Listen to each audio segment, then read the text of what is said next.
السلام علیکم ورحمۃ اللہ وبرکاتہ، نحمده ونصلی علی رسولہ الکریم، اشہد ان لا الہ الا اللہ وحدہ لا شریک لہ واشہد ان محمدا عبدہ ورسولہ، اما بعد فاعوذ باللہ من الشیطان الرجیم، بسم اللہ الرحمن الرحیم۔ والمحصنات من النساء الا ما ملكت ايمانكم کتاب اللہ علیکم وأحل لکم ما وراء ذالکم ان تبتغوا باموالکم محسنین غیر مسافحین فما استمتعتم به منہن فآتوہن اجورہن فریضہ ولا جناح علیکم فیما تراضیتم به من بعد الفریضہ ان اللہ کان علیما حکیما۔ تمام تعریفات کے لائق اللہ رب العزت کی ذات ہے جس نے ہمیں انتہا درجے کا پیارا سچا اور کھرا دین نصیب فرمایا۔ درود اور سلام ہو تمام انبیاء علیہم الصلوۃ والسلام پر جو امتوں کی رہنمائی کے لیے اللہ کی طرف سے نبی اور رسول بنا کر بھیجے گئے۔ معزز سامعین گرامی، انشاءاللہ العزیز دورہ تفسیر کے حوالے سے آج ہم 5ویں پارے کا آغاز کریں گے۔ 5ویں پارے کے آغاز میں لفظ المحصنات استعمال ہوا ہے اور 5ویں پارے کے پہلے ہی صفحہ میں یہ لفظ المحصنات 3 دفعہ استعمال ہوا ہے۔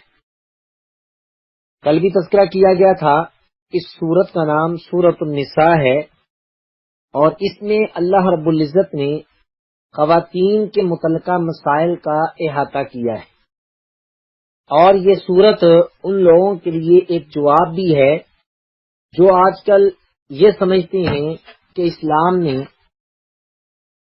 خواتین کے حقوق نہیں دیے۔ پورے قرآن مجید میں آپ کو کہیں بھی ایسی صورت نظر نہیں آئے گی جس کا نام سورۃ الرجال ہو۔ آئی جی سمجھ، سورۃ الرجال ہے ہی نہیں، مردوں کے بارے میں سورت کا نام الرجال لکھا ہو نہیں ہے۔ تو اللہ رب العزت نے سورۃ النساء، یہ جو نام ہے نا النساء اس سورت کا، یہ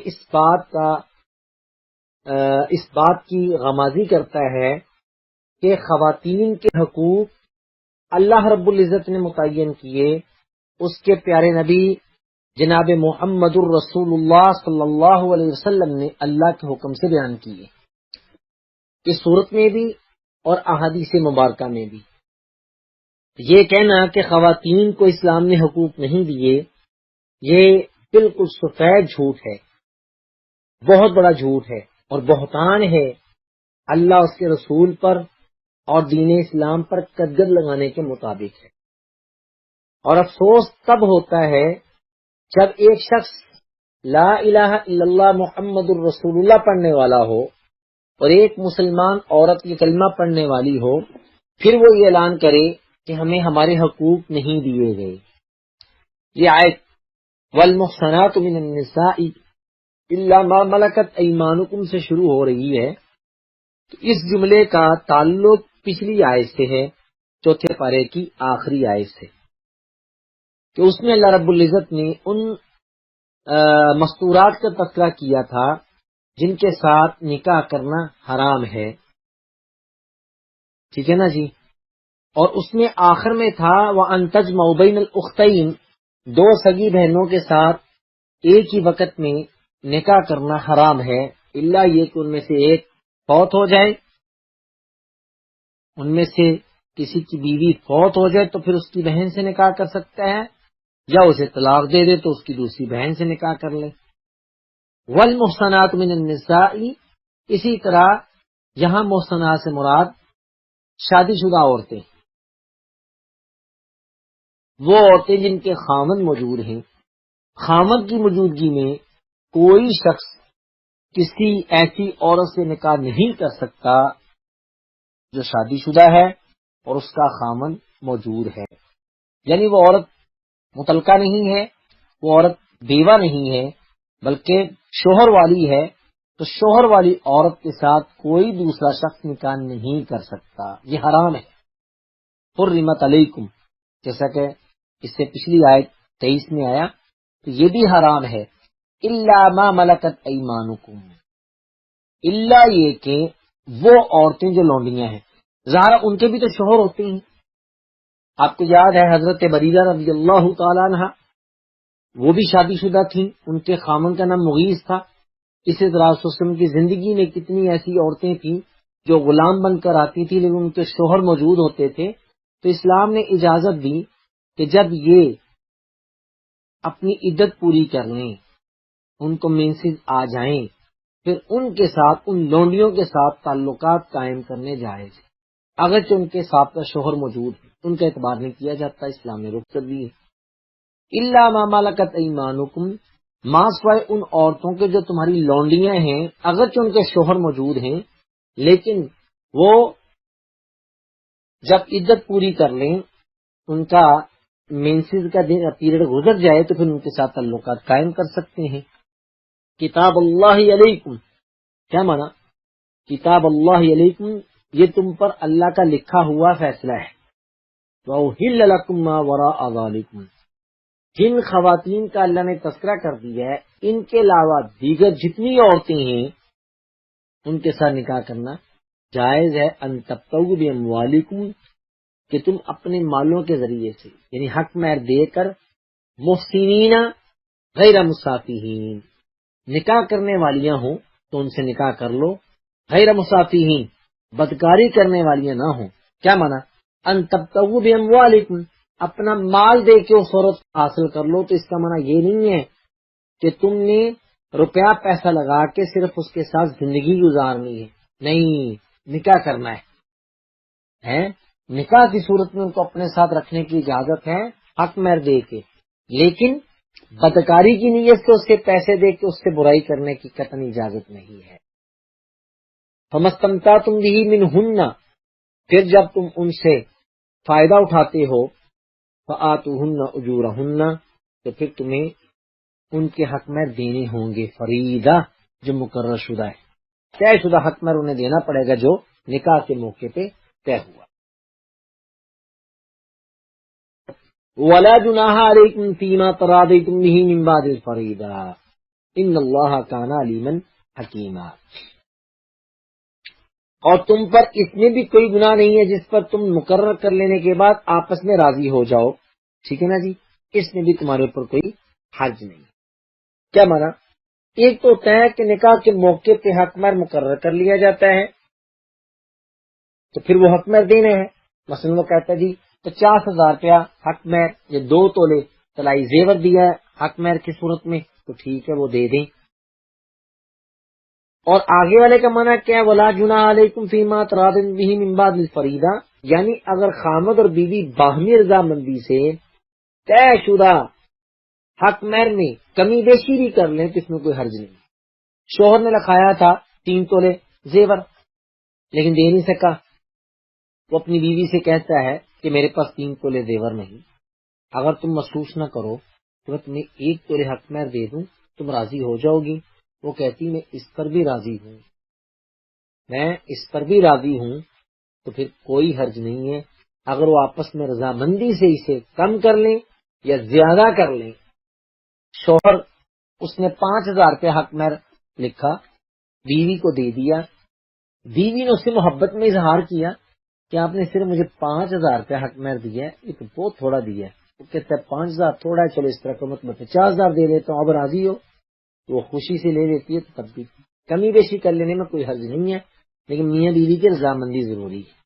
یہ نہیں ہو سکتا کہ حق مہر لوگوں کے سامنے 10 پہ زیور لکھا دیا، جب دینے کی باری آئی تو کہہ سکتی ہے کہ آپ نے مجھ سے حق مہر 10 تولے سونا لکھا، مجھے دیں، مانگ سکتی.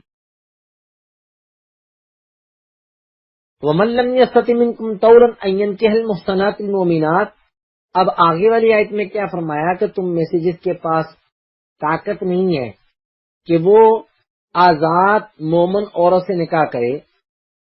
ہوتا ہے اس دور میں تھا، غریب صحابہ تھے، وسائل نہیں تھے، تو فرمایا اگر کسی کے پاس وسائل نہیں ہے، طاقت نہیں ہے کہ وہ ایک آزاد مومنہ عورت سے نکاح کرے، فَمِمَا مَلَكَتْ أَيْمَانُكُم مِّن فَتَيَاتِكُمُ الْمُؤْمِنَاتِ، پھر وہ تمہاری مومن لونڈیوں سے نکاح کر سکتا ہے. کیا مانا؟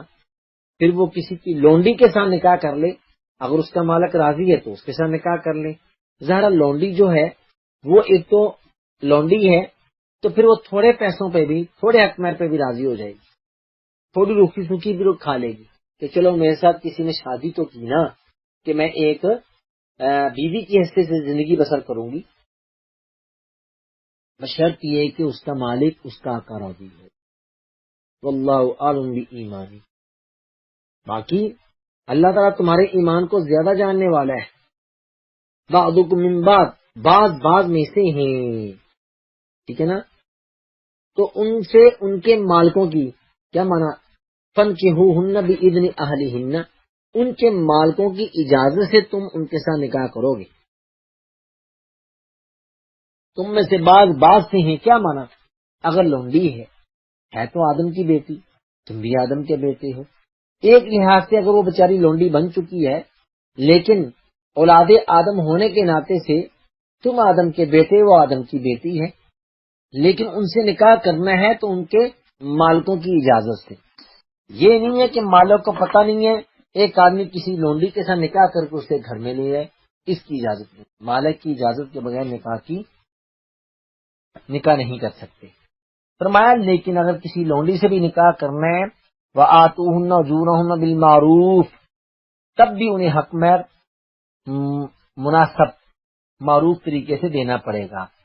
اور لونڈی سے بھی جو نکاح کیا ہے محصنات غیر مصافحات، کیا مانا؟ محصنات، لونڈی سے اگر آپ نے نکاح کیا ہے تب بھی کیا ہے کہ وہ نکاح کرنے کی خاطر کیا ہے کہ یہ آپ کے ساتھ زندگی بسر کرے گی، غیر مصافحات، بدکاری کرنے والی نہ ہو. یہ نہ ہو کہ وہ لونڈی بدکاری کرنے والی ہو، اس سے تو نکاح کیا ہے لیکن زندگی کسی اور سے گزارتی، ایسی عورت نہ ہو. ولا متخذات اخدان، نہ مخفی طور پہ دوست ہیں، مخفی طور پہ دوست تلاش کرنے والی بھی نہ ہو. یہ نکاح اس بندے سے کر لیا ہے لیکن مخفی طور پہ کسی کے ساتھ اس کے تعلقات ہیں، کسی کو اپنا آشنا بنایا ہوا ہے، اس کی قطعاً اجازت نہیں.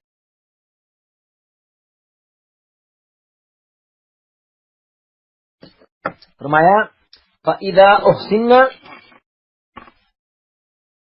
فَإِنْ أَتَيْنَ بِفَاحِشَةٍ، جب تم ان سے نکاح کر لیتے ہو، ان سے تم نکاح کر کے اسے اپنی بیوی بنا لیتے ہو، پھر اگر وہ بے حیائی یا بدکاری یا زنا کا ارتکاب کرے گی، فَعَلَيْهِنَّ نِصْفُ مَا عَلَى الْمُحْصَنَاتِ مِنَ الْعَذَابِ، پھر اس عورت پر نصف سزا ہے. آزاد عورت کے اوپر جو سزا ہے نا 100 کوڑوں کی، تو ایسی لونڈی کو کیا ہے پھر 50 کوڑے لگیں گے. یعنی لونڈیاں اگر شادی شدہ ہونے کے بعد زنا کریں تو انہیں کماری آزاد عورتوں کی سے نصف سزا. جن لوگوں نے اس آیت کو رجم کے انکار کی دلیل بنایا، کچھ لوگوں نے اس آیت کو رجم کے انکار کی دلیل بنایا کیونکہ رجم کا نصف ہو نہیں سکتا. کیا مانا؟ ظاہر ہے آزاد عورت کو اگر شادی شدہ ہے تو رجم کیا جائے گا نا. اب رجم کا نصف تو نہیں ہو سکتا لونڈی کے لیے، تو کہتے ہیں رجم کا نصف نہیں ہو سکتا، اس لیے رجم شریعت میں ہے ہی نہیں. انہوں نے صراحتاً رجم کا انکار کر دیا، تو انہوں نے اپنی کل علمی سے الف لام کا مفہوم سمجھ ہی نہیں. کیا مانا؟ المحصناتوں کی صحیح مراد سمجھی نہیں ہے انہوں نے. حضرت عبداللہ بن عیاش مخزومی فرماتے ہیں کہ حضرت عمر بن خطاب رضی اللہ تعالی عنہ نے مجھے اور قریش کے چند نوجوانوں کو حکم دیا کہ تم نے حکومتی لونڈیوں میں سے کچھ لونڈیوں کو زنا کرنے کی وجہ سے 50 کوڑے لگائے. حکم دیا کہ وہ عورتیں جنہوں نے بدکاری کی ہے ان کو 50 کوڑے لگائے جائیں. تو کہتے ہیں حضرت عمر بن خطاب کے حکم سے ہم نے لونڈیوں کو بھی بدکاری کرنے کی بنا پہ 50 کوڑے لگائے تھے۔ تو خلاصہ یہ ہے کہ مذکورہ شرطوں کے ساتھ کیا مانا، اگر وسائل نہیں ہے، طاقت نہیں ہے آزاد اور اسے نکاح کرنے کے، تو لونڈی سے نکاح کیا جا سکتا ہے، لیکن اس کے مالک کی اجازت سے کیا جائے گا۔ نکاح سے مراد نکاح ہی ہے کہ اسے بیوی بنا کے رکھنا ہے، بدکاری کے نظریے سے اس سے نکاح نہیں کیا جائے گا کہ میں اسے لے آؤں، اس کو پھر میں بدکاری کے طور پہ استعمال کروں گا، اس کی اجازت نہیں ہے۔ اس کے بعد بھی فرمایا یہ اس کے لیے ہے لمن خشی العنت منکم، یہ کس کے لیے؟ یہ اس شخص کے لیے کہ وہ لونڈی سے نکاح کر لے جو گناہ میں پڑنے سے ڈرتا ہے، کہ اگر میں نے کسی آزاد عورت سے نکاح نہ کیا تو کہیں میں بدکاری میں مبتلا نہ ہو جاؤں، زنا کاری میں نہ پڑا جاؤں، ایسی صورت میں اسے رخصت دی ہے کہ پھر وہ لونڈیوں سے نکاح کر لے۔ لیکن وان تصبروا خیر لکم، اگر تم صبر کر لو گے، کیا مانا، اگر تم صبر کر لو گے کہ لونڈی سے نکاح نہ ہی کرو، کیونکہ ایسی منکوحہ لونڈی کی اولاد بھی تو مالک کے غلام بنے گی نا۔ اگر اس لونڈی کے ہاں بچہ یا بچی پیدا ہو گیا تو پھر اس لونڈی کا جو مالک ہے یہ اولاد اس کی غلام بنے گی شریعت کے مطابق۔ تو بہتر ہے کہ پھر تم صبر کرو، اس سے نکاح نہ کرو۔ یرید اللہ لیبین لکم، اللہ تعالیٰ چاہتا ہے تمہارے سامنے مسائل کھول کے بیان کر دے، اپنے احکامات واضح کر دے۔ وَيَهْدِيَكُمْ سُنَنَ الَّذِينَ مِن قَبْلِكُمْ وَيَتُوبَ عَلَيْكُمْ، اور تمہیں ان لوگوں کے طریقوں کی ہدایت دے جو تم سے پہلے تھے، اور اللہ رب العزت تم پر مہربانی فرمائے۔ اللہ سب کچھ جاننے والا ہے۔ اللہ تو چاہتا ہے ان یتوب علیکم، کہ وہ تم پر مہربانی فرمائے، ویرید بات ان تمیل میلا عظیما،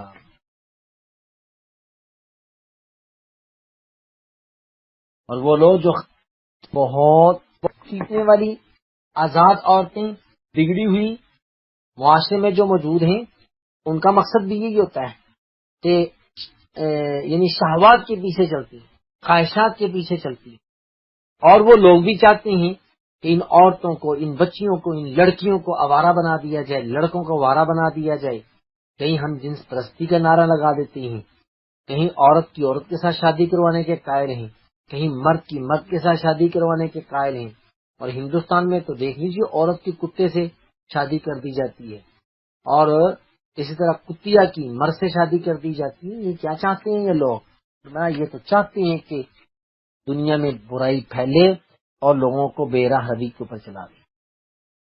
یرید اللہ یخفف عنکم، اللہ تعالیٰ تم پر آسانیاں کرنا چاہتے، لیکن انسان ضعیف، اللہ بڑا کمزور، اللہ نے انسان کو بڑا کمزور پیدا کیا کہ نا، انسان کمزور پیدا کیا گیا ہے، یہ بڑا کمزور انسان ہے، قوتوں والا، طاقتوں والا صرف ایک اللہ کی ذات ہے۔ اس کے بعد اللہ رب العزت نے فرمایا اے ایمان والو، لا تاکلوا اموالکم بینکم بالباطل، مال کو آپس میں باطل طریقے سے مت کھاؤ، الا ان تکون تجارتا عن تراض منکم، الا یہ کہ تمہاری جو تجارت ہے نا وہ آپس میں رضامندی سے ہو۔ آج دیکھ لیجئے کتنے ایسے لوگ ہیں جو مارکیٹ میں گھومتے پھرتے ہیں کہ ہم کاروبار کرتے ہیں، آپ اپنے پیسے ہمیں جمع کروا دیں، لوگ جمع کروا دیتے ہیں، بعد میں ملتے ہی نہیں، نکل جاتے ہیں، ملک سے باہر بھاگ جاتے ہیں لوگ پیسہ لیتے، یا پاکستان مال و متاع کو لے لیتے ہیں، بعد میں کہتے ہیں جی کیا کریں نقصان ہو گیا، فیکٹری کو آگ لگی، جھوٹ بولتے ہیں۔ تو فرمایا یہ کس طریقے سے کھانے کی، اسی لیے تو ہم کہتے ہیں کہ احادیث مبارکہ میں کتاب البیوع، ابواب البیوع کے نام سے محدثین نے احادیث کو جمع کیا، تو اس میں رسول اللہ صلی اللہ علیہ وسلم کے اقوال ہیں کہ یہ تجارت حرام ہے، اس طرح تجارت نہ کرو، ایسے بے نہ کرو، یہ بے کا طریقہ ممنوع ہے۔ تو گویا کہ رسول اللہ صلی اللہ علیہ وسلم اپنے وقت کے بہترین معیشت سب سے زیادہ معیشت کو سمجھنے والے تھے، اس لیے رسول اللہ صلی اللہ علیہ وسلم نے ہمیں تجارت کے اصول بھی دکھائے. انہی تجارت کے اصولوں میں سے اللہ رب العزت نے یہ اصول بھی نازل فرمایا کہ لوگوں کے مالوں کو آپس میں باطل طریقے سے مت کھاؤ. تجارت کرنی ہے رضامندی. اچھا یہاں یہ بھی یاد رکھیں کہ تجارت تمہارے درمیان میں ہے لیکن رضامندی سے. اس کا یہ معنی مفہوم نہیں ہے کہ میں بینک کو پیسے دے رہا ہوں اس کے اوپر سود لے رہا ہوں. سود ہے. لوگ کہتے ہیں کہ رشوت کیوں آپ حرام کہتے ہیں؟ جب لینے والا مانگ رہا ہے اور دینے والا خوشی سے دے رہا ہے تو آپ علماء کو کیا تکلیف ہے؟ کیوں آپ اس کو حرام کہتے ہیں؟ الراشی والمرتشی اللہم فی النار. ہم تو کہتے ہیں کہ رسول نے اس سے منع فرمایا لیکن لوگ کہتے ہیں کہ اس میں قباحت کیا ہے، اس میں برائی کیا ہے؟ جب کام ہی نہیں نکلتے تو رشوت دے کے کام لینے میں حرج کیا ہے؟ آپ نے ملک ریاض صاحب جو بحریہ ٹاؤن والے ہیں ان کا جملہ سنا ہوگا جنہوں نے کہا تھا کہ کون سا کام پاکستان میں نہیں ہوتا، فائل کو میں پہیے لگا دیتا ہوں سارے کام ہو جاتے ہیں. تو اس ٹی وی اینکر نے پوچھا تھا میں سمجھا نہیں آپ کی بات، فائل کو آپ پہیے لگا دیتے ہیں، وہ کہتے ہیں دیں آپ کی فائل اوکے ہو جاتی ہے. کیا مانا؟ مال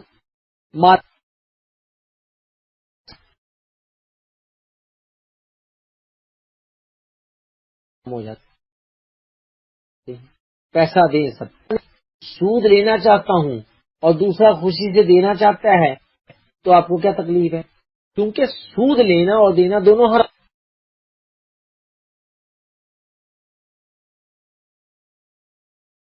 ہے. سود کی تجارت نہیں. تو تجارت کی بھی وہ صورتیں منع کر رکھا ہے. ہاں ہم آپس میں رضامندی سے ان کو کرنے پر راضی ہو جائیں تب بھی وہ حرام ہے.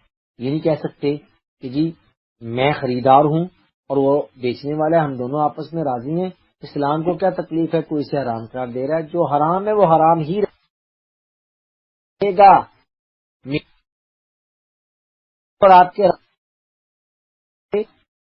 مت کرو کیا مانا؟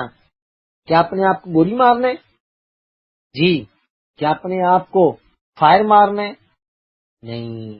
لا تقتلوا انفسکم، اپنی جانوں کو مت قتل کرو. کیا مانا؟ اگر میں آپ کو دھوکہ دے رہا ہوں، روم میں بیٹھی ہوئی میری بہنیں، کسی کو میں دھوکہ دینا چاہتا ہوں، میں خالد بھائی کو دھوکہ دینا چاہتا ہوں، یہ کہتا ہوں کہ اپنا مال مجھے دے دیں، میں آپ کو مہینے کے بعد یہ پرافٹ دیا کروں گا، اور وہ مجھ پہ اعتماد کر لیتے ہیں. حالانکہ نظریہ کیا ہے کہ ان کے پیسے لے کے میں نے واپس نہیں کرنے، ان کو دھوکہ دینا ہے، ان کو کم پرافٹ دینا، مال آ جائے صحیح. تو یہ ایسے ہی ہے جیسے میں نے اپنے بھائی خالد کو قتل کیا ہے. لا تقتلوا انفسکم. آپ کو یاد ہوگا بنی اسرائیل نے جب بچڑے کی پوجا کی تھی تو اللہ نے کیا کہا تھا کہ اب تم آپس میں ایک دوسرے کو مارو، یہ اللہ رب العزت کے ہاں توبہ کا بہترین طریقہ ہے. ایک دوسرے کو قتل کرو. میں نے کیا تھا. یہاں فرمایا اپنے آپ کو قتل مت کرو، اپنی جانوں کو قتل مت کرو.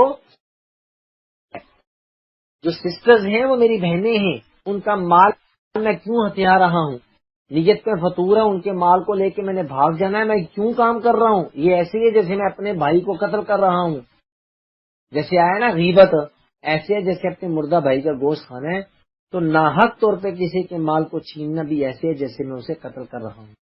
تو میں اپنے آپ کو قتل مت کرو. ایک تو یہ ہے کہ دوسرے کو قتل کرنا. دوسرا اس کا معنی یہ کہ اپنے آپ کو مت قتل کرو کہ اگر میں کسی کے مال کو ہضم کرنے کی کوشش کروں گا، لوٹنے کی کوشش کروں گا، برباد کرنے کی کوشش کروں گا تو میں نے اپنے وجود کو جہنم کا ایندھن بنا لیا. میں نے اپنے آپ کو قتل کر لیا. دنیا میں دولت تو بنا لی، دنیا میں میں نے بڑی بڑی سوسائٹیاں کھڑی کر لی، بڑی بڑی بلڈنگیں کھڑی کر لی میں نے لوگوں کے مال کو چوس کر، لیکن حشر کے میدان میں نے اپنے وجود کو جہنم کا ایندھن بنا لیا. فرمایا ایسا کام نہ کرو. ان اللہ کان بکم رحیما، اللہ تعالیٰ تم پر رحم کرنے والا ہے. اس لیے اس کے بعد فرمایا ومن یفعل ذلک عدوانا وظلما، جو کوئی زیادتی اور ظلم سے ایسا کرے گا، یعنی کسی کے مال کو ہضم کرنے کی کوشش کرے گا، پتہ ہے کہ میں تجارت نہیں کر سکتا لیکن کسی کے مال کو چھیننے کی کوشش کر رہا ہوں کہ یہ مال کہیں کو دوسرا لے جائے، ظلم و زیادتی کروں گا، سوف نصلیہ نارا، تو اللہ تعالیٰ فرماتے ہیں کہ ہم ان قریب اسے جہنم میں داخل کریں گے. وَكَانَ ذَلِكَ عَلَى اللَّهِ يَسِيرًا، یہ اللہ تعالیٰ کے لیے بڑا آسان. اس لیے آگے فرمایا ان تجتنبوا کبائر ما تنہون عنہ نکفر عنکم سیئاتکم، اگر تم کبیرہ گناہوں سے بچ جاؤ گے تو جو چھوٹے گناہ ہیں، تمہاری اخطاء ہیں، چھوٹی چھوٹی خطائیں ہم ویسے ہی معاف کریں، اور ہم بہترین جگہ میں تمہیں داخل کریں گے، عزت والی جگہ میں تمہیں داخل کریں، عزت کے ساتھ جنت میں چلے جاؤ گے. تو کبیرہ گناہ جو ہیں ان کی تعریف کیا ہے؟ ہر وہ گناہ میں وعید نازل ہوئی ہو اسے کبیرہ کہتے ہیں. عذاب علیم، عذاب علیم، ٹھیک ہے نا جی. ہر وہ گناہ جس کے بارے میں قرآن و سنت میں سخت وعید نازل ہوئی ہے اسے کبیرہ کہتے ہیں. یا ہر وہ گناہ جس پر شریعت نے سزا مقرر کر رکھی، جس کا 80 کوڑے حد قذف کبیرہ گناہ ہے، 100 کوڑے غیر شادی شدہ کے بدکاری کرنے کے، ٹھیک ہے. شراب ہے اس پر بھی سزا ہے، چوری کرنے پر ہاتھ کاٹنا ہے، ناحق طور پہ قتل کرنا اس کے بدلے میں قتل کیا جائے گا. جن گناہوں پر اللہ اور اس کے رسول نے سزا بیان کر دی ہے تو وہ کبیرہ ہے. اسی طرح جس کو آپ کہنے حد مقرر کی ہے وہ کبیرہ گنا جائے گا. وہ گناہ جس پر سزا مقرر قیامت کے دن کی ہے، دنیا میں اس کی سزا نہیں ہے لیکن آخرت میں سزا ملے گی، چھوٹے موٹے گناہ، یہ تو وضو سے بھی جھڑ جاتے ہیں، نماز پڑھنے سے صاف ہو جاتے ہیں، مسجد کے اندر جانے سے ایک قدم اٹھانے سے ایک رکھنے پہ وہ جھڑ جاتے ہیں، اس طرح کے احادیث میں آتا ہے. لہذا سیئات سے مراد وہ گناہ جن سے صرف منع تو کیا گیا ہے لیکن ان پر وعید وارد نہیں ہوئی، اس پر سزا کا تذکرہ نہیں آیا کہ یہ کرنے سے یہ سزا ملے تو صغیرہ کرے. تو بعض روایات میں کبائر کا تذکرہ بھی کیا ہے. امام ابن قیم نے الکبائر کے نام سے کتاب بھی لکھی ہے.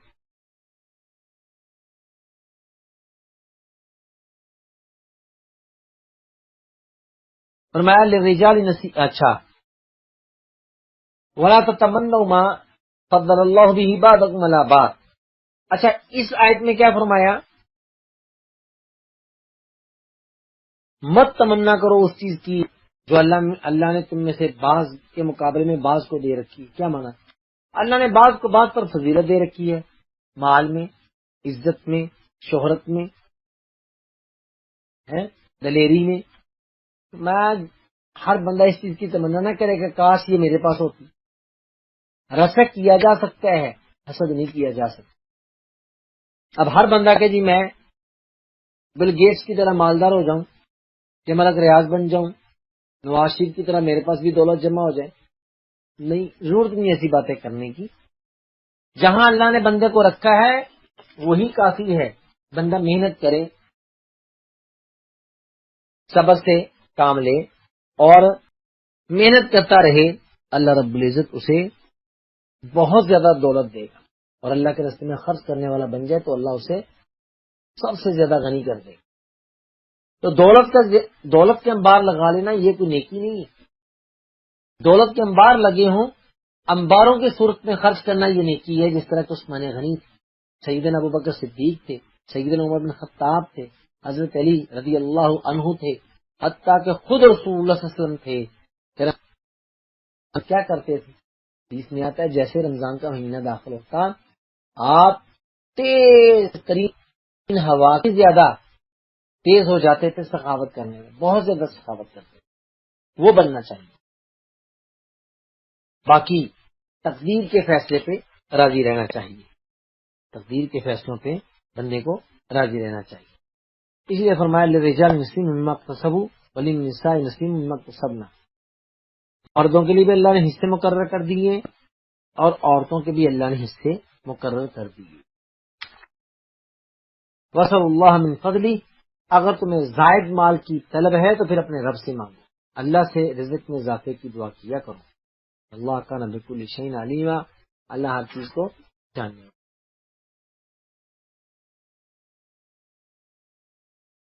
پھر فرمایا مرنے والا دنیا چھوڑ کے چلا جاتا ہے، پیچھے اپنی دولت چھوڑ دیتا ہے.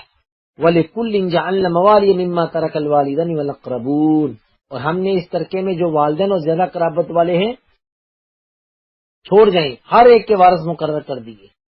مِمَّا تَرَكَ الْوَالِدَانِ وَالْأَقْرَبُونَ، اگر والدین دنیا سے چلے جاتے ہیں تو پیچھے جو ورثہ ہیں اللہ نے ان کے حصے مقرر کر دیے. وَالْأَقْرَبُونَ، کوئی رشتہ دار فوت ہو جائے تو اس کے فوت ہونے کے بعد اس کے عزیز و کارت جو ہے ان کے حصے مقرر کر رکھے ہیں.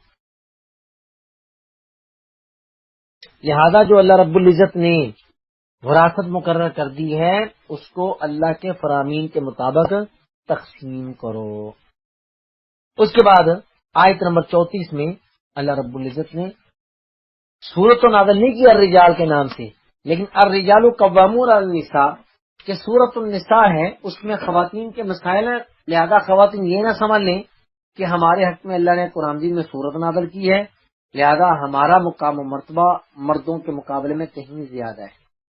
ٹھیک ہے نا، یہ نہ سمجھ لیں عورتیں کہ تمہارے نام سے کوئی سورت نازل نہیں ہوئی، ہمارے نام سے سورت نازل ہوئی ہے لہذا ہمارا درجہ تمہارے مقابلے میں زیادہ ہے. اس کا اللہ نے جواب دیا الرجال قوامون علی النساء. ٹھیک ہے، سورۃ النساء ہے عورتوں کے، لیکن اس کے باوجود الرجال قوامون علی النساء اللہ رب العزت نے وائس اوکے ہے ذرا رہنمائی کرتی تھی، مردوں کو عورتوں پر نگران مقرر کی.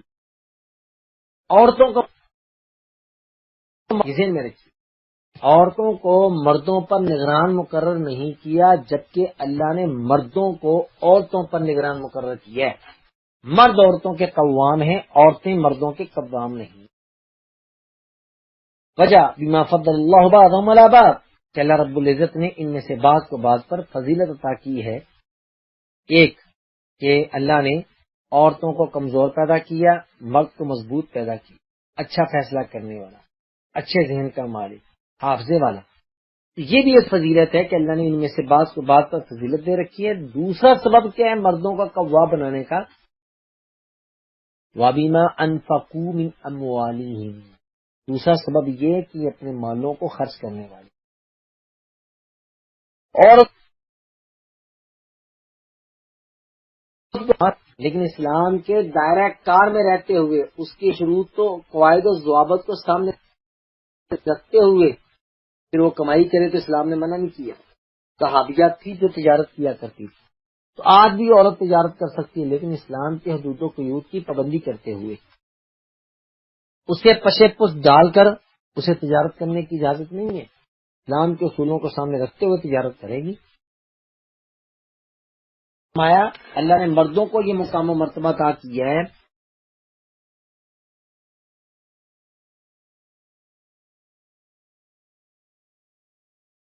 بنایا ہے، ماتحت رکھا ہے. تو کہتے ہیں قرآن نے اس کی دو وجہ بیان کی. تو طبی طور پر کہ وہ منظم بنے،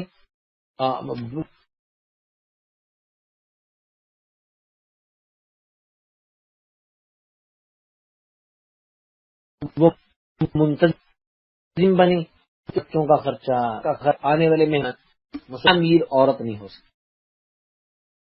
ہاں سکول ہے تو سکول میں جب بچیوں کا سکول کی ہے اور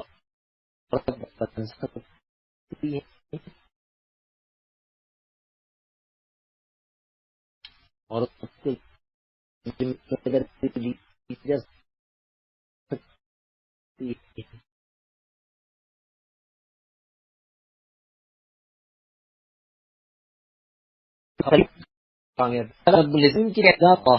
پس نیک و فرما بردار خواتین قانتات شوہروں کی عدم موجودگی میں حفاظت کرنے والی ہیں، فرما بردار حافظات للغیب بما حفظ اللہ، شوہر گھر میں نہیں ہیں لیکن اللہ رب العزت نے انہیں محفوظ کیا ہوا ہے اللہ کی توفیق سے اپنے وجود کی حفاظت کرنے والے.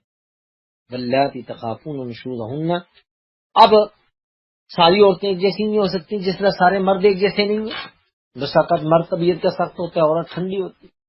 بس اوقات عورت طبیعت کی سخت ہوتی ہے، مرد کے اندر کیا تحمل زیادہ ہوتا ہے۔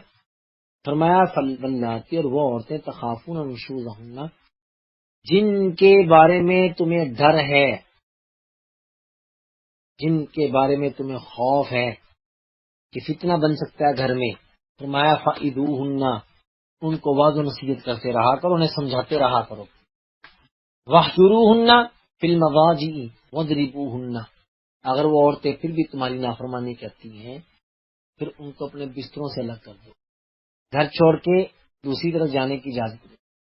اس کی قطعی اجازت نہیں ہے کہ میاں بیوی کی اگر لڑائی ہو گئی ہے تو خامد دوستوں کے ساتھ مری کی سیر کے لیے نکل جائے، بیوی گھر میں اکیلی پریشان بچوں کو لے کے اکیلی سو رہی ہے، خامد آ ہی نہیں رہا، خامد دوستوں کے گھر میں جا کے سوتا ہے، غصے کا اظہار کرنے کے لیے، بیوی کو بتانے کے لیے میں ناراض ہوں، اس کی اجازت نہیں ہے۔ گھر میں آئے اپنے کمرے کو چھوڑ کے کسی اور کمرے میں سو جائے، برآمدے میں سو جائے، صحن میں سو جائے، بیوی کو احساس دلائے کہ میں ناراض ہوں، اور تھوڑی بہت اسے سزا بھی دے سکتا ہے، لیکن ایسی سزا نہیں دے سکتا جس سے عورت کے جسم پہ نشان پڑ جائیں، اس سے آپ نے منع فرمایا۔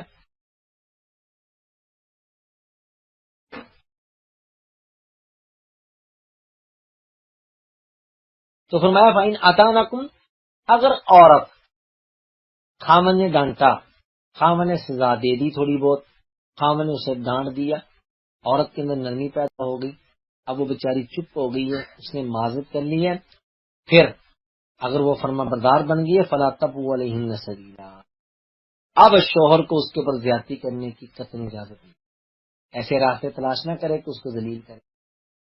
جو ہو گیا، جو وقت گزر گیا، اس کو بطور مثال کے پیش مت کیا کرے آئندہ لڑائی میں، یہ ہے ہی ایسی، اس کی بہن ایسی تھی، اس کی ماں بھی ایسی تھی، یہ تو گالیاں دے رہا ہے۔ اور آپ نے وہ روایت سن رکھی ہے جس میں رسول صلی اللہ علیہ وسلم نے منع فرمایا کہ عورت کے چہرے پہ مت مارو، اسے گالی نہ دو، اسے گالیاں نہ دو، سختی سے منع فرمایا۔ تو خلاصہ یہ ہے کہ میاں بیوی کے ماں بہن بس اوقات انبن ہو جائے تو پھر شوہر کی ذمہ داری کیا ہے؟ نمبر 1، اپنی بیوی کو نصیحت کرے، سمجھانے کی کوشش کرے، خود سمجھانے کی کوشش کرے، اگر اس کے ذریعے سے نہیں سمجھتی تو پھر حاکم من اہلی و حاکم من اہلیہا، لڑائی کو طول دینے کی کوشش نہ کریں، بلکہ ایک حکم اپنے خاندان میں سے اور ایک عورت کے خاندان میں سے سمجھدار دانا آدمی بٹھا لے، اسے سمجھانے کی کوشش کرے، نہیں تو بستر الگ کر لے، ٹھیک ہے، بستر کو الگ کر لے، نہیں تو پھر تھوڑی بہت سزا بھی دے سکتا ہے، گھر چھوڑ کے جانے کی قطعاً اجازت نہیں ہو۔ اس لیے فرمایا اگلی آیت میں، اگر تمہیں خطرہ محسوس ہو شقاق بینہما، اس میاں بیوی کے مابین اختلاف کا کہ ان کی صلح نہیں ہو سکتی جناب، یہ تو آپس میں لڑتے ہی رہتے ہیں، فَابْعَثُوا حَكَمًا مِّنْ أَهْلِهِ وَحَكَمًا مِّنْ أَهْلِهَا، پھر ایک عورت کی طرف سے اور ایک مرد کی طرف سے فیصلہ کرنے والا بھیجو جو ان دونوں کے اس جھگڑے کا خاتمہ کرے، ان کی صلح کرے۔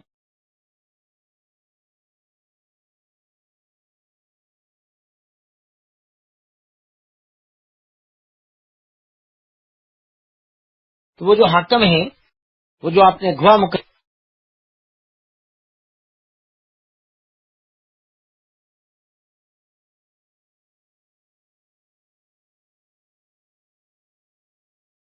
کیے تھے، وہ کے بیچ میں صلح کروا، بات ایسے پتا کرے گا کہ میاں بیوی کے مابین صلح ہو جائے، ورنہ وہ جو حکم گئے ہیں وہ کوشش کریں گے کہ ان کی آپس میں صلح کروا دی جائے۔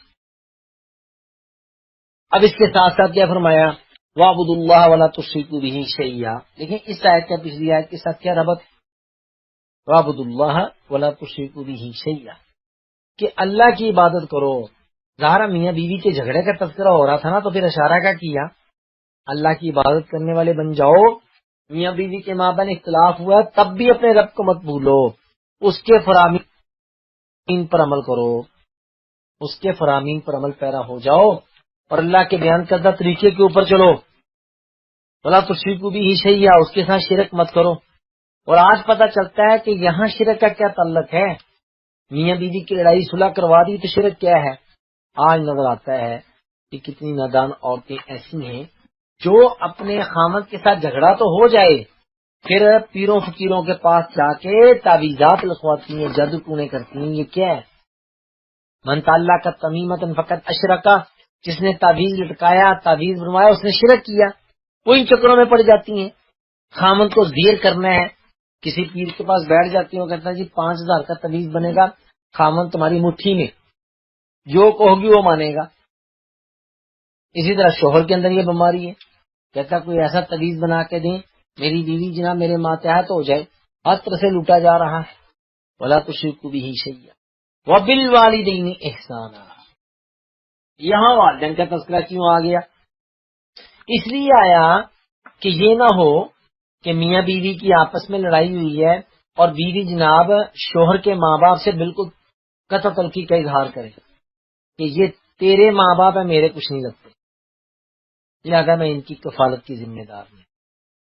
افسوس ہے معاشرے میں یہ ماحول پیدا کر دیا گیا کہ ساس اور سسر کی خدمت کہاں آئی ہے؟ کون کہتی ہے؟ لڑکی. جس کی شادی ہوتی ہے نا وہ کہتی ہے جی کوئی ایک حدیث دکھا دیں جس میں ساس اور سسر کی کوئی ایک حدیث دکھا دیں. ہوتا ہے کہ نہیں ہوتا؟ وائس اوکے ہے، رہنمائی کر دیں.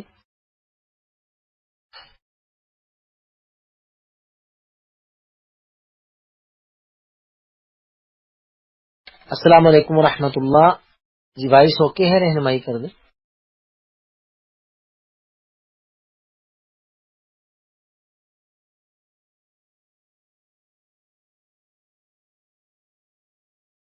الحمدللہ. تو معاشرے میں یہ چیز پائی جاتی ہے جی، کہتے کوئی ایک حدیث پیش کر دیں جس میں ساس اور سسر کی خدمت کا تذکرہ آیا ہو. اچھا یہ جو بچی کہہ رہی ہے کہ ساس سسر کی خدمت کے بارے میں کوئی ایک حدیث پیش کر دیں، اگر شوہر اس سے پوچھے کہ ذرا تم بھی کوئی ایک حدیث پیش کر دو جہاں تمہارے ماں باپ کی خدمت کا میرے ذمہ آیا ہو، وہ بھی تو میرے لیے ساس سسر ہیں. جب وہ میرے گھر میں تم سے ملنے کے لیے آتے تو پھر میں ان کی خدمت کس لیے کروں؟ میں اس کے لیے کھانے باہر سے کیوں لاؤں؟ میں ان کو پروٹوکول کیوں دوں؟ کہ انتہا درجے کی احمقانہ سوچیں ہیں، بیوقوفوں والی باتیں ہیں کہ ساس اور سسر کی خدمت کا کہیں نہیں آیا. بھائی دونوں کے ساس سسر جو ہیں وہ اس کے ماں باپ ہیں. آپ اندازہ لگا لیں کہ جب لڑکی کا نکاح ہو جاتا ہے نا کسی لڑکے سے، ابھی نکاح ہوا ہے، رخصتی نہیں ہوئی، توجہ سے سنیں یہ بات. لڑکی کا نکاح ہو گیا، لڑکے نے ایجاب و قبول کر لیا، کھانا کھا رہے تھے، لڑائی ہو گئی، اس نے وہیں طلاق دے دی، رخصتی ہوئی نہیں ہے. وہ لڑکے کو لے کے چلے جاتے ہیں، دلہن وہیں بیٹھی ہے، وہ نہیں اس کو رخصتی دیتے، طلاق ہو گئی، صلح بھی نہیں ہوتی دوبارہ. 10 سال گزر گئے اس لڑائی کو، اس لڑکی کا کہیں اور نکاح ہو گیا، یہ بیوہ بن گئی، لڑکے نے بھی نکاح کر لیا، لیکن اس لڑکے کے والد کے ساتھ اس بچی کا نکاح ہمیشہ کے لیے حرام ہے، وہ اس کا باپ بن چکا ہے. 10 منٹ کے لیے نکاح کے بعد وہ اس کا سسر بنا تھا، 10 منٹ کے لیے. 10 سال کے بعد بھی اس 10 منٹ کے لیے بننے والے سسر کے ساتھ اس لڑکی کا نکاح حرام ہے، اس کا باپ بن چکا ہے، وہ اس کا باپ بن چکا ہے، اس کے ساتھ نکاح حرام ہے. اسی طرح یہ جو لڑکا ہے 5 منٹ کے لیے ساس بنی تھی اس کی بیوی، اس کی بیوی کی ماں 5 منٹ کے لیے ساس بنی تھی. اب آپ اندازہ لگائیں کہ جس لڑکی کو اس نے طلاق دی ہے اگر وہ کہیں اور نکاح کر لے، نکاح کرنے کے بعد یہ دوبارہ اس سے نکاح کر سکتا ہے، ٹھیک ہے، اور یہ دوبارہ بھی نکاح کر سکتا ہے طلاق کے بعد، کیونکہ اس کی عزت تو نہیں ہے، دوبارہ نکاح ہوگا. لیکن جو اس کی بچی کی ماں ہے 5 منٹ کے لیے سانس بنی تھی، یہ لڑکا اس کے ساتھ ہمیشہ کے لیے نکاح نہیں کر سکتا، وہ اس کی ماں بن چکی. تو جب ماں باپ دونوں کے ماں باپ بن چکے ہیں تو پھر ہم ساس سسر کے لفظ کو کیوں لیتے ہیں کہ یہ میری ساس ہے یہ میرا سسر ہے؟ ہم اسے ماں باپ کا درجہ کیوں نہیں دیتے؟ میرے روحانی ماں باپ. اس لیے یہاں والدین کا تذکرہ آنا، میں تو یہ سمجھتا ہوں یہ اس بات کی نشانی ہے کہ میاں بیوی کے جھگڑوں میں والدین رگڑے جاتے ہیں. ماں باپ بیچارے کہتے ہیں ٹھیک ہے بیٹا آپ اپنی بیوی کو لے کے الگ گھر لے لو، ہم نہیں چاہتے کہ لڑائی ہو، یا ہم الگ چلے جاتے ہیں، ہم کسی اور گھر میں رہ لیتے ہیں. آپ اندازہ لگائیں یہ بچیاں کیا کرتی ہیں، میں جی آپ کی امی ابو کے ساتھ نہیں رہ سکتی، میں الگ رہوں گی. پھر ماں باپ مجبور ہو جاتے، کہتے ٹھیک ہے بیٹا پھر آپ اوپر والے پورشن میں چلے جائیں، ہم نیچے والے پورشن میں رہتے ہیں، یا آپ نیچے رہنے ہم اوپر جاتے ہیں. گھر سسر کا ہے، گھر سسر کا ہے جس میں ساس بھی رہتی ہے اور ایک چپاتی پکا کے دینے کے لیے تیار نہیں ہے، کتنا ظلم ہے. تو اس لیے وبالوالدین احسانہ، والدین کے ساتھ حسن سلوک کا حکم دیا ہے. تو جہاں یہ لڑکے کے لیے ہے کہ اپنے ماں باپ کے ساتھ حسن سلوک سے پیش آئے، وہاں اس بہو کے لیے بھی ہے کہ لڑکے کے والدین تیرے بھی والدین ہیں، ان کے ساتھ حسن سلوک سے پیش آؤ. وبذل القربی، قریبی رشتے داروں کا بھی لحاظ کرنا ہے.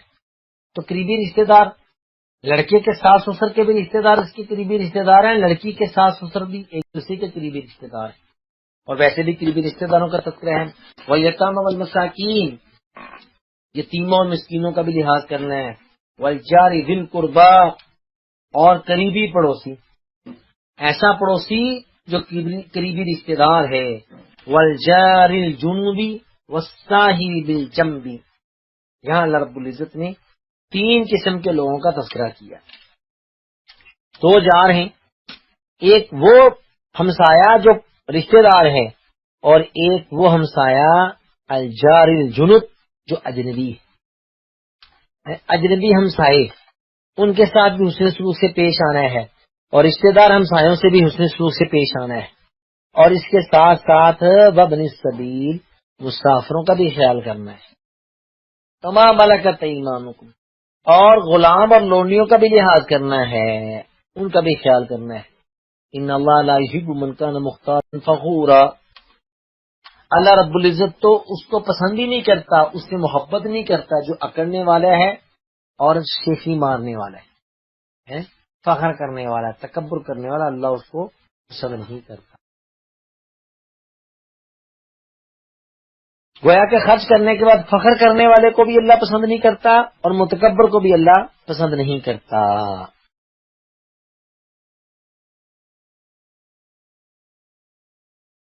اس کے بعد آیت نمبر 37 میں اللہ رب العزت نے بخل کی مذمت کی ہے، بخیلی کی مذمت کی ہے.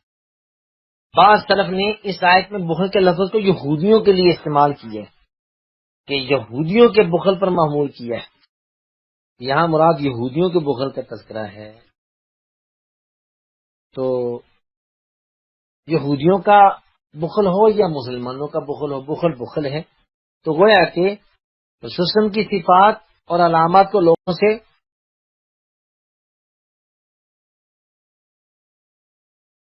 یہودی جو تھے نا، یہودی وہ رسول اللہ کی صفات اور علامات کو لوگوں سے چھپاتے تھے، کہ محمد صلی اللہ علیہ وسلم کی صفات لوگوں کے سامنے بیان نہ کرو، لوگ مسلمان ہو جائیں گے، اور آپ کی علامتیں چھپاتے تھے.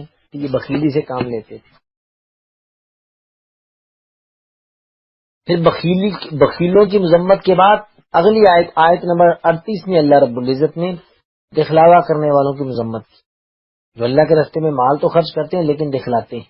دیکھیں، ایک مال خرچ کیا جاتا ہے سرًا و علانیہ، قرآن جن میں بھی آتا ہے نا کہ سرًا و علانیہ، ظاہری خرچ کرنا، چھپا کے خرچ کرنا. کہیں چھپا کے خرچ کرنا افضل ہے اور کہیں اعلانیہ خرچ کرنا افضل ہے.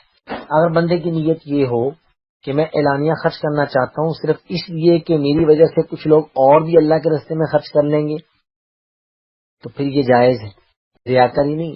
خود قرآن نے کہا سرًا و علانیہ، اعلانیہ طور پہ بھی اور مخفی طور پہ بھی خرچ کرنا چاہیے. لیکن اگر کوئی شخص اس لیے خرچ کرتا ہے لوگوں کو دکھلاؤں کہ میں نے اتنا خرچ کیا ہے، پھر اس کا خرچ کیا ہوا برباد ہو گیا، ضائع ہو گیا. ریاکار کا ریاکاری کی بنا پہ کیا ہے، خرچ کیا ہوا مال اس کا کوئی فائدہ نہیں. میں ایسے لوگ نہ اللہ پر ایمان لاتے ہیں نہ آخرت پر ایمان لاتے ہیں، اور ان کا ساتھی کو نہ پھر شیطان ہے، اور بہت برا ساتھی. اس کے بعد اگلی آیات میں اللہ رب العزت نے اس بات کی طرف اشارہ کیا کہ ذرہ برابر بھی کوئی نیکی کرے گا تو اس کو صلہ ملے گا، اور اللہ رب العزت کسی بندے پہ ظلم نہیں کرتا. ذرہ برابر حسنہ ہوگی تو اللہ اس کا صلہ دے گا. قرآن کی آخری پارے میں بھی تو آتا ہے نا، جس نے وَمَن يَعْمَلْ مِثْقَالَ ذَرَّةٍ خَيْرٍ يَرَهُ، جس نے ذرہ برابر خیر کی وہ اپنی اس خیر کو دیکھ لے گا. جس نے ذرہ برابر شر کیا نا، ذرہ برابر شر، اپنے اس شر کو دیکھ لے. تو یہاں فرمایا ان تک وہ حسنتاً یضاعفھا، اگر کوئی بندہ بھلائی کا کام کرتا ہے نا، نیکی کرتا ہے، اللہ اسے بڑھا دے گا. وَيُؤْتِ مِن لَّدُنْهُ أَجْرًا عَظِيمًا، نیکی بڑھائے گا بھی اور اپنی طرف سے اسے بہت بڑے اجر سے نوازے گا. پھر اس کے بعد اگلی آیت ہے آیت نمبر 41، جس میں فرمایا وہ وقت کیسا ہوگا، کیا حال ہوگا اس وقت لوگوں کا، جب ہم آپ کو، جب ہر امت میں سے ہر بندہ گواہ بنے گا. بات کہتے ہیں اس سے مراد انبیاء ہیں کہ ہر نبی اپنی امت کے بارے میں اللہ کے سامنے جا کے نا جو کچھ کیا وہ پیش کرے گا کہ میں نے دعوت دی، نہیں مانے، میں نے دعوت دی، مان گے. اللہ میں نے ساری زندگی دعوت دی، لوگوں نے تسلیم نہیں کیا. فرمایا وجئنا بک علی ہؤلاء شہیدا، اور تجھے بھی ان لوگوں پر گواہ بنا کر لائیں گے. تو یہ آیت قیامت کے دن ظلم کی نفی کرتی ہے، اور ساتھ ساتھ آیت نمبر 41 جو ہے وہ اس بات کی بھی غمازی ہے کہ قیامت کے دن ہر پیغمبر نے اپنی امت کے بارے میں سفارش بھی کرنی ہے اور شکایت بھی لگانی ہے. اس لیے فرمایا کہ آپ کو بھی آپ کی امت کے اوپر گواہی بنا کر لایا جائے گا، گواہ بنا کر لایا جائے گا. اللہ اکبر. اس دن کیا ہوگا؟ تمنا کرے گا، چاہیں گے کون؟ وہ لوگ جنہوں نے کفر کیا، وعصوا الرسول، اور انہوں نے رسول کی نافرمانی کی. لو تسوی بہم الارض، کاش کیا زمین ان پر برابر کر دی جاتی. کیا مانا؟ جب انہیں دفنا دیا گیا تھا تو انہیں نکالا ہی نہ جاتا، زمین اوپر سے برابر کر دی جاتی، جسے ہم کہتے ہیں پلستر کر دینا. آپ کو پتا ہے گھروں میں جب کام ہوتا ہے تو جو نیچے گند بلا ہوتا ہے پھر اس کے اوپر فرش ڈال دیا جاتا ہے، ٹائلیں لگا دی جاتی ہیں، تو نیچے تو گند ہوتا ہے، یہ چھپا دیا جاتا ہے. تو یہ کہیں گے کہ اگر ہم برے تھے تو زمین میں دفنا دیے گئے تھے، ہمیں جلا دیا گیا تھا، ہمیں اڑا دیا گیا تھا، لیکن کاش ہمیں نکالا نہ جاتا بلکہ ہمیں برابر کر دیا جاتا. وَلَا يَكْتُمُونَ اللَّهَ حَدِيثًا، اور وہ اللہ سے کوئی بات نہیں چھپائیں گے. چھپا کے دیکھیں نا، جو بات چھپانے کی کوشش کرے گا تو اللہ منہ کے اوپر مہر لگا دے گا، اعضاء بولیں گے، آنکھیں بولیں گی، ہاتھ بولیں گے، پاؤں بولیں گے، چھپ نہیں سکیں گے. اس کے بعد نماز کا تذکرہ ہے. شراب کی مذمت اور کباہت کے سلسلے میں یہ آیت سب سے پہلی آیت ہے. سورۃ البقرہ کی آیت نمبر 219 نازل ہوئی تھی، ٹھیک ہے نا. شراب کی مذمت کے بارے میں سورۃ البقرہ کی آیت نمبر 219 نازل ہوئی تھی، جس میں شراب اور جوئے کے گناہ کو ان کے نفع سے بڑا قرار دیا گیا تھا. یہ شراب اور جوا جو ہے نا، اس میں فائدہ تو ہے لیکن گناہ اس سے کہیں بڑا ہے، نقصان اس کا کہیں زیادہ ہے.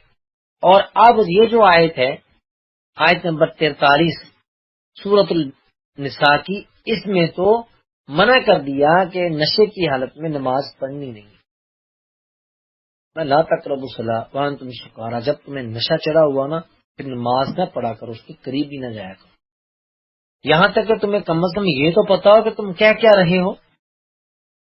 یہ نہ ہو کہ تم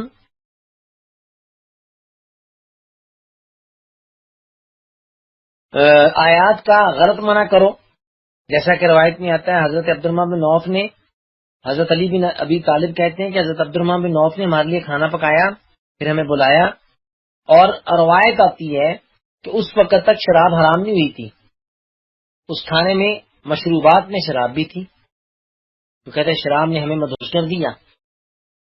تو ہم یہ جو قرآن مجید کی صورت ہے نا، قل یا ایھا الکافرون لا اعبد ما تعبدون ونحن نعبد ما تعبدون، کہہ بیٹھے ہم بھی اس کی عبادت کرتے ہیں جس کی تم عبادت کرتی ہو. وجہ اس وقت تک شراب حرام نہیں تھی، جیسا کہ سنن ترمذی میں یہ روایت موجود ہے.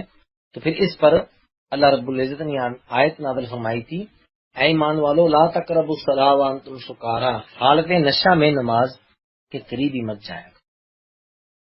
یہی وہ آیت ہے جس کا تذکرہ کرتے ہوئے یا اس واقعے کو بیان جب ڈاکٹر اسرار احمد رحمہ اللہ نے ٹی وی پہ کوڈ کر دیا کہ حضرت علی بن ابی طالب نے وہ کھانا کھایا تھا تو وہاں شراب پڑی تھی، پیلی تھی، تو جس کی بنا پہ وہ یہ آیت غلط پڑ گئے.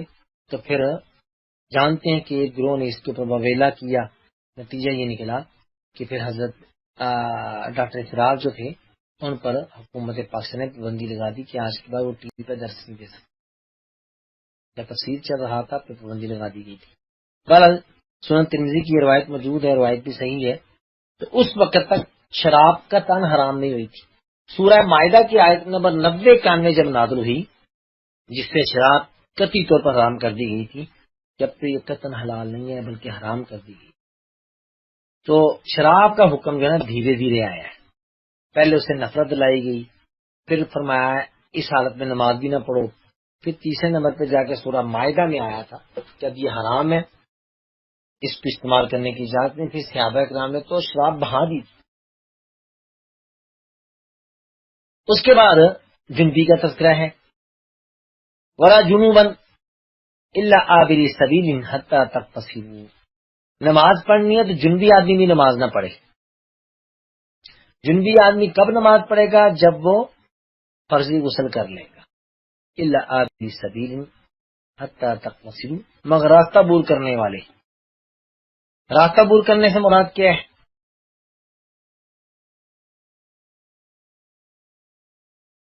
اللہ اکبر.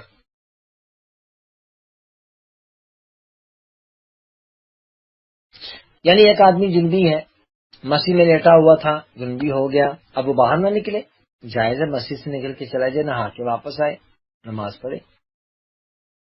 راستہ عبور کر کے گزر جانے والا یہ مراد ہے کہ پھر وہ مسجد سے نکل سکتا ہے. حالت اعتکام میں ایک بندہ اعتکام میں بیٹھا 10 دن کے لیے، تیسرے دن اسے حالت جنابت میں ہوگا، اسے احتلام ہو گیا، تو شریعت نے اجازت دی ہے کہ وہ جا کے نہائے. یہ نہیں کہ وہ اسی طرح بیٹھا رہے مسجد میں، اسے نہانے کی اجازت دی ہے تو مسجد کے اندر سے گزرے گا، کوئی حرج نہیں، تو اس کی اجازت ہے. وَإِن كُنتُم مَّرْضَىٰ وَعَلَىٰ السَّفَرِ، اگر تم بیمار ہو یا حالت سفر میں ہو، او جاء أَحَدٌ مِّنكُم مِّنَ الْغَائِطِ، یا تم میں سے کوئی آدمی برات سے فارغ ہو کر آئے، او لامستم النساء، یا تم نے عورتوں کے ساتھ مجامعت کی ہو. یہاں لمس سے مراد کیا ہے؟ ازدواجی تعلقات قائم کی ہو بیوی سے. فلم تجدوا ماء، پھر تمہیں پانی میسر نہ آئے، فتیمموا صعیدا طیبا، پھر پاکیزہ مٹی کا قصد کرو. فامسحوا بوجوہکم وایدیکم، پھر اپنے چہروں اور اپنے ہاتھوں کو مٹی لگاؤ. ان اللہ کان عفوا غفورا، اللہ تعالیٰ معاف فرمانے والا بخشنے والا ہے. تو یہ وضو اچھا پانی نہ ملے تو پھر تیمم کرنا ہے. تیمم کا طریقہ کیا ہے؟ دونوں ہتھیلیاں مٹی پہ رکھیں، پھر ہاتھوں کو رگڑیں، رگڑنے کے بعد ان دونوں کو آپس میں ہتھیلیوں کو اس طرح ہلا کے جھاڑیں، پھر اس کے اوپر پھونک مار لیں تاکہ مٹی اڑ جائے. پھر سب سے پہلے بائیں ہتھیلی کے ذریعے سے دائیں ہتھیلی کا باہر کا مسح کریں. سمجھ آئی جی؟ بائیں ہتھیلی کے ذریعے سے دائیں ہتھیلی کے باہر والے حصے کے اوپر ہاتھ پھیریں، پھر دائیں ہتھیلی کو بائیں ہتھیلی کے باہر والے حصے کے اوپر پھیریں، اور پھر وہی دونوں ہتھیلیاں اپنے چہرے پہ پھیر لیں. تو یہ تیمم کا طریقہ ہے. غسل جنابت کی صورت میں بھی یہی طریقہ ہے، غسل جنابت کی صورت میں بھی یہی طریقہ ہے. اور پانی نہ ملے تو پھر پانی کی عدم موجودگی میں بھی یہی طریقہ ہے. بیمار آدمی اگر پانی موجود ہے لیکن استعمال کرنے سے ڈرتا ہے کہ بیماری بڑھ جائے گی، وہ بھی اسی طریقے سے تیمم کرے گا. یہاں اللہ رب العزت نے یہ آیت تیمم نازل فرمائی تھی جس سے مسلمانوں کو آسانی دے دی گئی.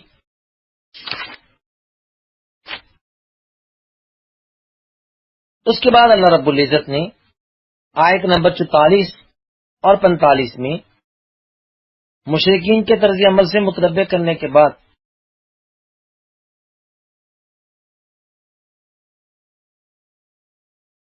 کچھ ضروری مسائل کا احاطہ کیا تھا، جس میں شراب کا تذکرہ آیا، نماز کا تذکرہ آیا کہ حالت نشہ میں نماز نہیں پڑھنی، پھر تیمم وغیرہ کا تذکرہ آیا. اب یہاں آیت نمبر 44-45 میں یہودیوں کے فریب اور ان کی دشمنی کا ذکر تفصیل سے شروع ہو گیا کہ کیا آپ نے ان لوگوں کو نہیں دیکھا جنہیں کتاب کا ایک حصہ دیا گیا تھا، یشترون الضلالۃ، جو ضلالت کو خریدتے ہیں، جو گمراہی کو خرید رہے ہیں، اور وہ چاہتے ہیں ان تضلوا السبیل، کہ آپ بھی سیدھے راستے سے بھٹک جائیں. ان کی پوری کوشش ہے کہ آپ بھی صراط مستقیم سے ہٹ جائیں. یہ ان کے حسد کی بنا پر تھا. یہودی بہت حسد کرتے تھے. ساروں نے یہ پتا تھا کہ نبی تو سچے ہیں، امت بھی آخری امت محمدیہ ہے، واقعی یہی وہ شخص تھا جس نے رسول بننا ہے، لیکن اصل کیا ہے کہ اسماعیل کی اولاد سے ہیں، اسحاق علیہ الصلوۃ والسلام کی اولاد سے نہیں. تو یہ بہت جلتے تھے، بہت تکلیف تھی انہیں، مسائل کو چینج کر دیتے تھے. تو اللہ نے فرمایا واللہ عالم بآدائکم، ہم یہودیوں کو دوست سمجھتے ہیں، اسرائیل کو دوست سمجھتے ہیں. اسی طرح نصارہ خواہ امریکہ کے ہوں، برطانیہ کے ہوں، یا عراق میں رہنے والے عیسائی کیوں نہ ہوں، کویت میں رہنے والے کیوں نہ ہوں، ہم ان کو دوست سمجھتے ہیں. تو اللہ تعالیٰ کہتا ہے واللہ عالم بآدائکم، تمہارے دشمنوں کو اللہ خوب جانتا ہے. تمہارے دشمن ہیں، اللہ رب العزت کو خوب پتہ ہے. تو اللہ رب العزت نے ان دشمنوں کی صفات ہمیں بیان کی ہیں کہ یہ صفات والے تمہارے دشمن ہیں، ان سے بچ کے رہو. کفا باللہ ولیہ، دوستی کے لحاظ سے اللہ کافی ہے. تو ہمیں کیا ضرورت پڑی ہے کہ ان عیسائیوں اور یہودیوں سے دوستیاں لگانے کی، ہمیں سمجھ ہی نہیں آتی. وکفا باللہ ولیہ کیا مانا؟ اللہ کافی ہے دوستی کے لحاظ سے، وکفا باللہ نصیرہ، اور مدد کے لحاظ سے اللہ کافی. جتنے مرضی وہ ایٹم بم بنا لیں، اگر اللہ تعالیٰ ہمارے ساتھ ہے، اگر ہم اللہ والے بن جائیں تو ہمیں کس ایٹم بم کس میزائل سے ڈر ہے؟ کوئی ڈر نہیں ہے، چلیں گے نہیں ان سے. اللہ رب العزت نے وعدے کر رکھے ہیں کلما اوقدوا نارا للحرب، جب بھی یہ اللہ کے دشمن آگ لگائیں گے جنگ کو بھڑکانے کے لیے، اطفأها اللہ، اللہ اس آگ کو مٹا دے گا، بجھا دے گا. اللہ کے وعدے ہیں، جیسا کہ آگے آئے گا. ہمیں پھر بھی یقین نہیں ہے.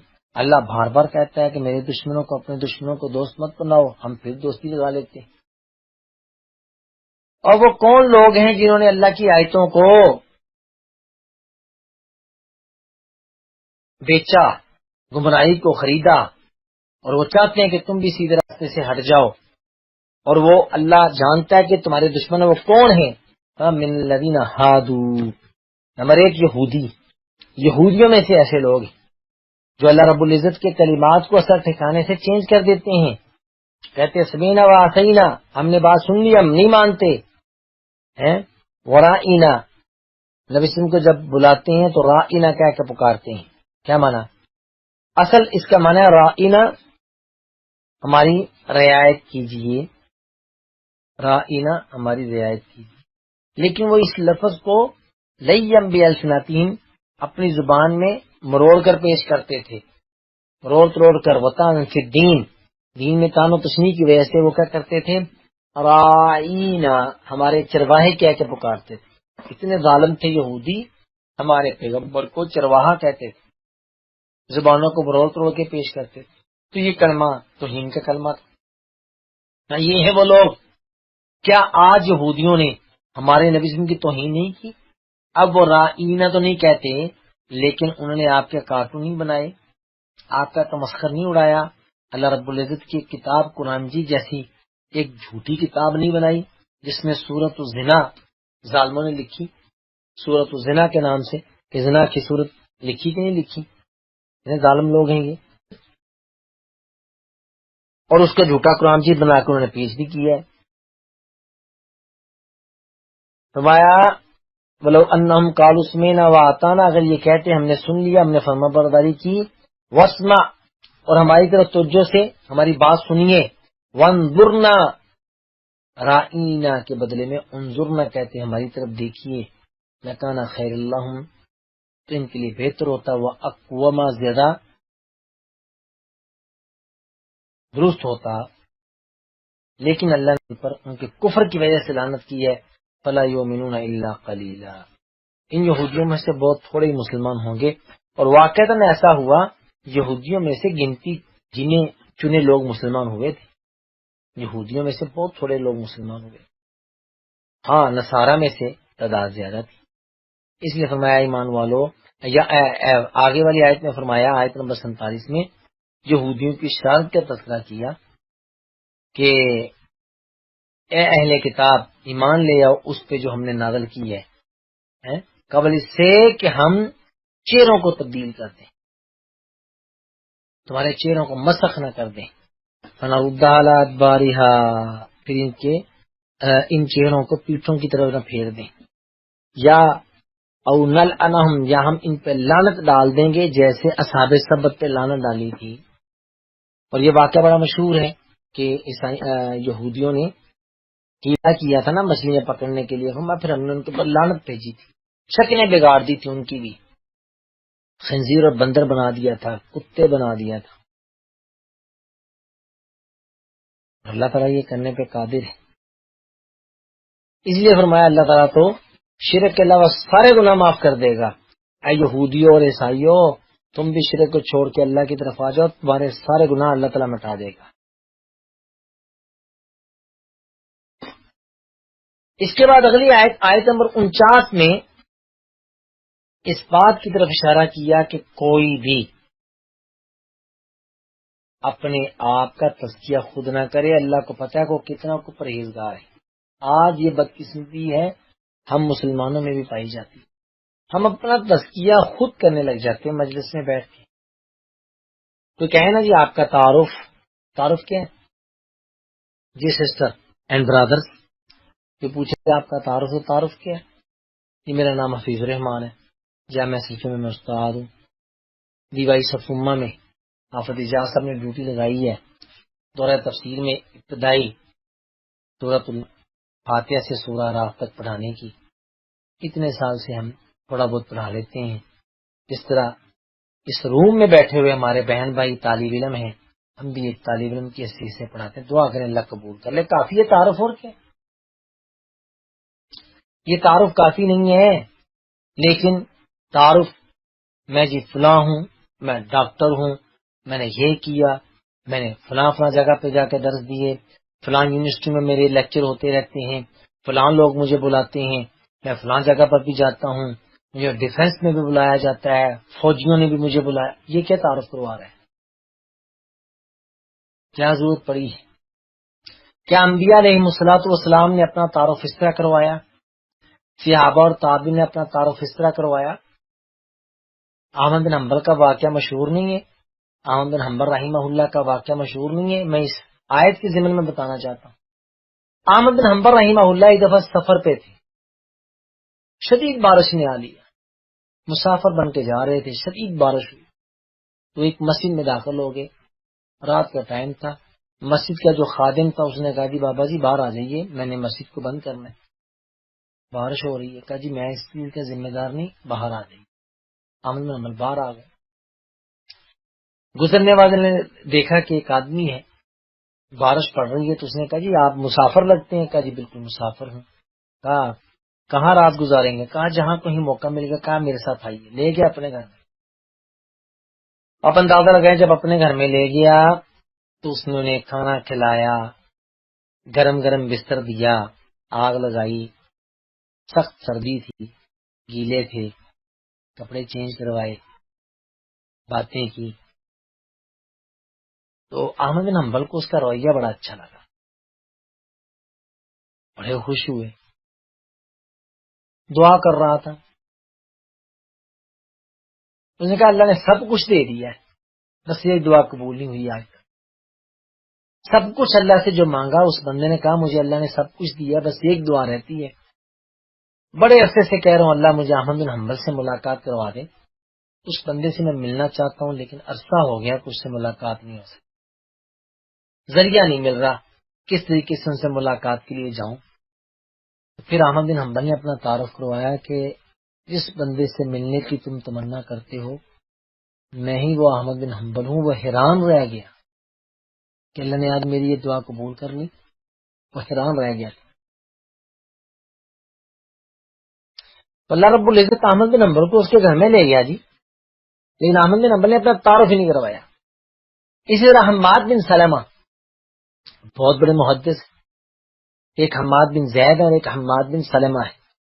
حماد بن سلمہ کے پاس ایک شخص دور دراز کے علاقے سے علم حدیث کے لیے گیا، جب ان کے پاس گیا ان سے ملاقات کی، کہا جی میں بڑے دور دراز کے علاقے سے آیا ہوں آپ سے درس حدیث کے لیے، مجھے اپنا شاگرد بنا لیجیے۔ میں کہا ٹھیک۔ اس نے ان کے سامنے ایک تحفہ رکھ دیا، یہ میں اپنے علاقے کی نا ایک سوغات لے کر آیا ہوں، یہ آپ کے لیے میں ایک تحفہ لایا. اب ان کے ذات زندگی میں آتا ہے، یہ الگ بات ہے کہ انہوں نے زیادتی کی، اس طرح نہیں کرنا چاہیے تھا، یہ الگ بات ہے. انہوں نے جب تحفہ دیا تو انہوں نے کہا بھی بیٹا مسئلہ یہ ہے کہ یہ تحفہ میں نہیں لوں گا، اسے اٹھا لے. انہوں نے کہا جی میں تحفہ لے کر آیا ہوں، اسے قبول کریں. تو کہتے ہیں حماد بن سلمہ کے لاتے زندگی میں آتا، انہوں نے کہا اگر تو تم مجھے یہ تحفہ دیتے ہو تو اسے میں قبول کر لیتا، میں تمہیں حدیث نہیں سکھاؤں گا، حدیث نہیں پڑھاؤں گا. اگر تم نے مجھ سے حدیث پڑھنی ہے تو یہ ہدیہ اپنا واپس لے لو، تحفہ اپنے پاس رکھو، پھر کبھی آؤ گے تو پڑھا دوں گا. تو اس نے تحفہ واپس لے لیا اور حدیث پڑھنی شروع کر دی. اب یہ الگ بات ہے کہ انہوں نے اس طرح کیوں کیا. وہ ڈرتے تھے کہ تحفے کا حق قبول کرنے سے انسان کے اندر نا لحاظ پیدا ہو جاتا ہے، اور ہوتا بھی ہے. تو اب انہوں نے کوئی تعارف نہیں کرائے، اپنے لمبے لمبے تعارف تو نہیں کروائے. انبیاء کا تعارف کیا ہوتا تھا؟ اللہ نے اے لوگو ایک اللہ کو مانو، مجھے اللہ نے نبی بنا کے بھیجا ہے. عیسیٰ علیہ السلام نے اپنا تعارف کیا کروایا تھا؟ آتانی الکتاب وجعلنی نبیا، اللہ نے مجھے نبی بنا دیا، مجھے کتاب دی، میں اللہ کا بندہ ہوں، انی عبداللہ. تو یہ چیزیں ہمیں سامنے رکھنی چاہیے. فرمایا لم تر الذین یزکون انفسہم، کیا آپ نے ان لوگوں کو نہیں دیکھا جو اپنے آپ کو پاک کہتے ہیں، اپنا تزکیہ خود کرتے ہیں. فرمایا بل اللہ یزکی من یشاء، اللہ رب العزت جس کا چاہتا ہے تزکیہ کرتا ہے. ولا یظلمون فتیلا، وہ دھاگے کے برابر بھی ظلم نہیں کرے گا. کھجور کی گٹری جو ہوتی ہے نا، کھجور کی گٹری کے بیچ میں جو کٹاؤ ہوتا ہے اس کے اندر ایک دھاگا ہوتا ہے، اس کے برابر بھی ظلم نہیں کرے گا. اور قرآن جی کے دوسرے مقام پر آتا نہیں فلا تزکوا انفسکم بل اللہ یزکی من یشاء، یہاں آ گیا نا، اپنا تزکیہ خود کرنے کی کوشش نہ کرو. فلا تزکوا انفسکم، اپنے آپ کو پاک صاف کہنے کی ضرورت نہیں ہے. اللہ رب العزت جانتا ہے کون کتنے پانی میں ہے، کون کتنا پاک صاف ہے، کتنا اچھا ہے. لہذا اپنا تزکیہ خود نہیں کرنا چاہیے.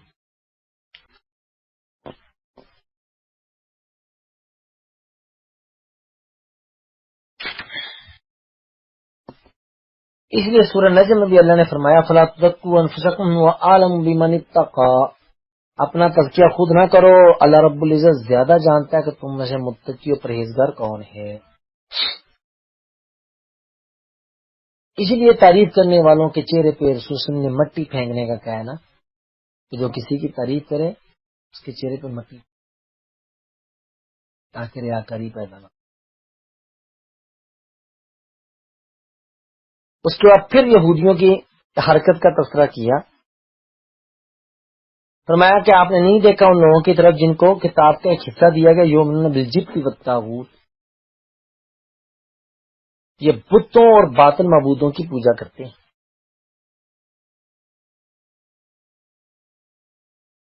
اور وہ کہتے ہیں کہ یہ لوگ للذین کفروا، کافروں سے کہتے ہیں کہ یہ لوگ ہم سے زیادہ ایمان لے آئے ہیں. یعنی یہ یہودی مشرکین کو کہا کرتے تھے کہ یہ جو مسلمان ہیں محمد صلی اللہ علیہ وسلم اور ان کے ماننے والے، بھلا یہ ہم سے زیادہ متقی پرہیزگار بن گئے، ہم سے زیادہ ایمان والے. ان لوگوں کے اوپر تو اللہ نے پھٹکار ڈال دی، اور جس پر اللہ رب العزت نے لعنت ڈال دی ہے ان کے لیے آپ کو کوئی مددگار نظر نہیں آئے گا. جبت کا لفظ بت، کاہن، جادوگر اور ہر قسم کی دوسری چیزوں پر استعمال کیا جاتا ہے. پرندوں کو اڑانا، فال نکالنا، پامس کے پاس بیٹھ کے ہاتھوں میں لکیریں چیک کروانا، چھکے پھینک کے قسمت کا حال پوچھنا، سارے کا سارا جبت میں آتا ہے. اور جس کی پوجا کی جائے اللہ کو چھوڑ کے وہ کیا طاغوت ہے. فرمایا ام لہم نصیب من الملک فإذا لا يؤتون الناس نقیرا، فرمایا ان لوگوں کے پاس سلطنت کا کچھ حصہ ہوتا نا، اللہ تعالیٰ کی کائنات کا کچھ حصہ اگر ان لوگوں کے پاس ہوتا نا تو اس وقت تو لوگوں کو کھجور کی گٹلی کے نقطے کے برابر بھی نہ دیتے. اور آپ یہاں سے اندازہ لگا لیں یہودیوں کی حالت کا، اس وقت کے اسرائیلیوں کا، کتنے دشمن ہیں مسلمانوں کے یہودی اور عیسائیوں کے. آج کل عیسائیوں سے ملے ہوئے نا، یہ ان کے بھی دشمن، ہمیں تو انسان نہیں سمجھتے. فرمایا اگر ان کو سلطنت کا کچھ حصہ دے دیا جائے تو یہ انسانوں کو گٹلی کے کھجور کی گٹلی کا جو نقطہ ہوتا ہے نا، آنکھ ہوتی ہے گٹلی کے اوپر، اس کے برابر بھی کچھ نہ دے۔ اور اگر آج یہودیوں کو دنیا کی سپر پاور بنا دیا جائے تو یہ سب کو ملی عمل کرتے ہیں۔ یہ ظالم لوگ ہیں یہ، اصل میں یہ حسد کرتے ہیں کہ لوگوں کے پاس یہ سب کچھ آ کیوں کیا ہے۔ میں فقط آتینا آل ابراہیم الکتابہ، ہم نے تو آل ابراہیم کو کتاب سے نوازا تھا، حکمت سے نوازا تھا، وآتیناہم ملکا عظیما، اور ہم نے انہیں بہت بڑی بادشاہت عطا کی۔ پھر ان میں سے کچھ ایمان لے آئے، کچھ ان میں سے بگڑ گئے، تو جہنم بہتی ہوئی ان کے لیے کافی ہوگی۔ اسی طرح کافروں میں سے، مشرکین مکہ میں سے، کافروں میں سے ان میں بھی ایسے جنہوں نے ہماری آیتوں کی تکذیب کی ہے، کفر کیا ہے، تو پھر کیا ہوگا؟ فرمایا جب بھی ان کے چمڑوں کو جہنم میں جلایا جائے گا، جب جل جائیں گے تو ان کے چمڑے چینج کر دیے جائیں گے، ان کی کھالوں کو بدل دیا جائے گا تاکہ عذاب کو چکھیں۔ ان اللہ کان عزیز حکیم، اللہ غالب حکمت والا ہے۔ اس کے بعد اگلی آیتوں میں پھر اللہ رب العزت نے ایمان والوں کا تذکرہ کیا، جو ایمان لاتے ہیں اور اچھے عمل کرتے ہیں، ان کے لیے اللہ نے باغات تیار کر رکھے ہیں۔ پھر آیت نمبر 58 میں حکم دیا کہ اللہ تعالیٰ حکم دیتے ہیں ان تؤدوا الامانات الی اہلیہا، کہ امانتیں ان کے اہلوں کے سپرد کر دو، امانتیں جو ہیں ان کے اہلوں کو سپرد کر دو۔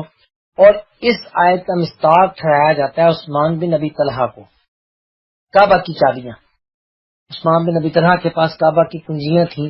صلح حدیبیہ کے بعد جب عمرہ کرنے گئے تو آپ نے کہا عثمان کعبہ کا دروازہ کھول دو، کعبہ کے اندر جانا چاہتا ہوں۔ اس نے کہا میں نہیں کھولتا آپ کے لیے، کیونکہ اس وقت تک یہ مسلمان نہیں ہوئے تھے۔ آپ نے کہا تھا وہ وقت کیسا ہوگا کہ جب کعبہ کی چابیاں میرے ہاتھ میں ہوں گی اور تم مجھے دیکھ رہے ہو۔ ان کا یہ دور آ ہی نہیں سکتا، بہرحال نہیں دروازہ کھولا۔ پھر یہ مسلمان ہو گئے، مکے والوں نے انہیں چابی چھین لی، پھر یہ ہجرت کر کے مدینہ میں گئے۔ عثمان بن ابی طلحہ، خالد بن ولید اور عمر بن عاص، یہ تینوں پھر مدینے گئے، آپ کے ہاتھ میں بیعت کی، مسلمان ہو گئے تھے۔ تو پھر بعد میں جب فتح مکہ ہوا، واپس آئے تو کعبہ کی چابی آپ کے ہاتھ میں تھی۔ حضرت علی نے کہا مجھے دے دیں، حضرت عباس نے کہا مجھے دے دیجیے، آپ نے کہا نہیں۔ یہ آیتیں نازل ہوگی کہ یہ جن کی امانتیں تھی ان کو سپرد کر دو۔ تو پھر آپ نے پوچھا کہ عثمان بن ابی طلحہ کدھر ہیں؟ پھر وہ آئے تو رسول اللہ صلی اللہ علیہ وسلم نے پھر کعبہ کی چابیاں ان کے حوالے کر دی کہ یہ تیرے اور تیرے بعد تیری اولاد میں رہیں گی، تم سے چھیننے والا ظالم ہوگا۔ اور آج تک حضرت عثمان بن ابی طلحہ، بنو شیبہ ہے غالباً ان کا خاندان، تو انہی کی نسل میں آ رہی ہیں۔ کعبہ کی کنجیاں، کعبہ کی چابیاں آج تک اسی خاندان میں ہیں، کسی نے ان سے نہیں چھینی۔ پھر حکم دیا ایمان والوں کو اللہ اس کے رسول کی فرما برداری کرو اور اولی الامر کی بھی اطاعت کرو۔ کب تک اولی الامر کی اطاعت کرنی ہے؟ جب تک اللہ اس کے رسول کی فرما برداری کرے، تب تک۔ جب اللہ اس کے رسول کی نافرمانی کریں گے تو ان کی اطاعت ہمارے اوپر فرض نہیں۔ دو ٹوک بات ہے، خواہ وہ پاکستان کے حکمران ہوں، خواہ ان کا تعلق کسی بھی پارٹی سے ہو، یا سعودی عرب میں بیٹھے ہوئے حکمران ہوں، اگر وہ اللہ اس کے رسول کے فرامین کے اوپر عمل کرتے ہیں تو پھر ہم ان کا ساتھ دیں۔ اگر اللہ اس کے رسول کی نافرمانی کرتے ہیں پھر ہم بغاوت تو نہیں کریں گے، لیکن ان کی حمایت نہیں کریں گے، ان کے ساتھ نہیں دیں گے، ان کی فرما برداری نہیں کریں گے، اچھے انداز سے سمجھائیں گے لیکن بغاوت کی اجازت نہیں ہے۔ تو میں جب جھگڑا ہو جائے معاملات اللہ اس کے رسول کی طرف پھیر دو۔ اگر تم اللہ پر ایمان لاتے ہو اور آخرت پر ایمان لاتے ہو، یہ تمہارے لیے بہتر ہے اور اچھا انجام کے لحاظ سے اچھا طریقہ کار ہے۔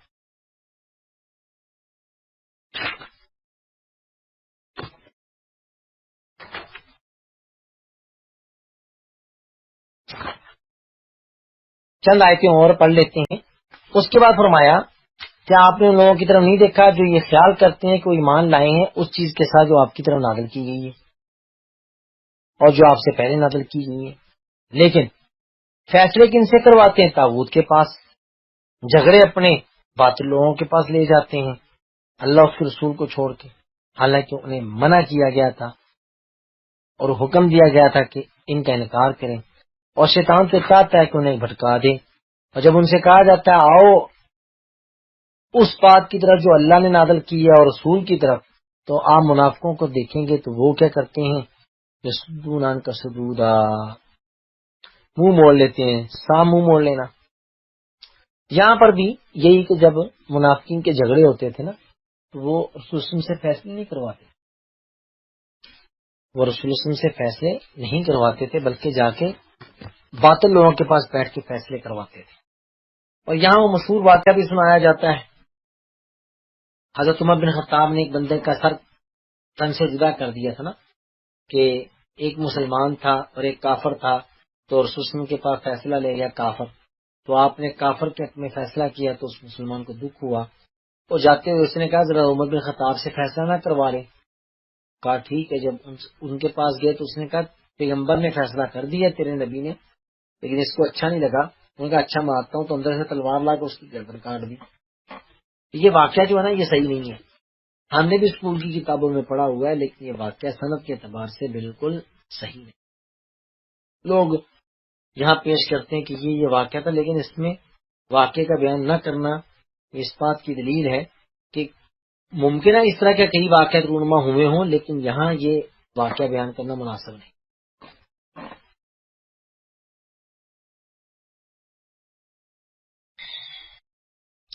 فرمایا جب ان کے اوپر کوئی مصیبت ٹوٹتی ہے نا، پھر آپ کے پاس آ کے قسطیں اٹھاتے ہیں کہ جی ہمارا ارادہ تو اچھائی کا تھا، بھلائی کا تھا، اب ہم پھنس گئے، ہماری مدد کیجیے۔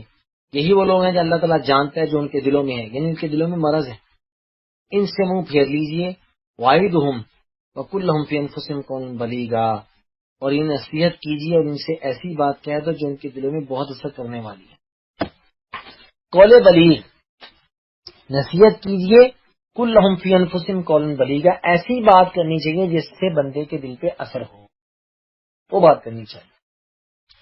اس لیے آگے فرمایا کہ ہم نے جو پیغمبر بھیجا، پیغمبر کو پیغمبر بنایا اس لیے جاتا ہے کہ اس کی فرما برداری کی جائے اللہ کے حکم۔ اللہ اکبر۔ اگر واقعی یہ لوگ جب انہوں نے اپنی جانوں پہ ظلم کیا تھا تیرے پاس آتے، پھر اللہ تعالیٰ سے استغفار کرتے اور رسول بھی ان کے لیے اللہ سے معافی مانگتے، تو اللہ تعالیٰ کو توبہ قبول کرنے والا، رحم فرمانے والا پاتے۔ اس لیے فرمایا کہ وہ بندہ مومن ہی نہیں ہے یہاں تک کہ اپنے جھگڑے آپ کے پاس نہ لے کر آئیں، یعنی وہ بندہ مومن نہیں ہے جو جھگڑے ہو جائیں تو جھگڑوں کے فیصلے اگر آپ سے نہیں کرواتے، اور اگر آپ نے فیصلہ کر دیا تو اپنے دل میں کسی قسم کی تنگی محسوس نہ کریں اور آپ کے فیصلے کو ممنوعاً تسلیم کریں۔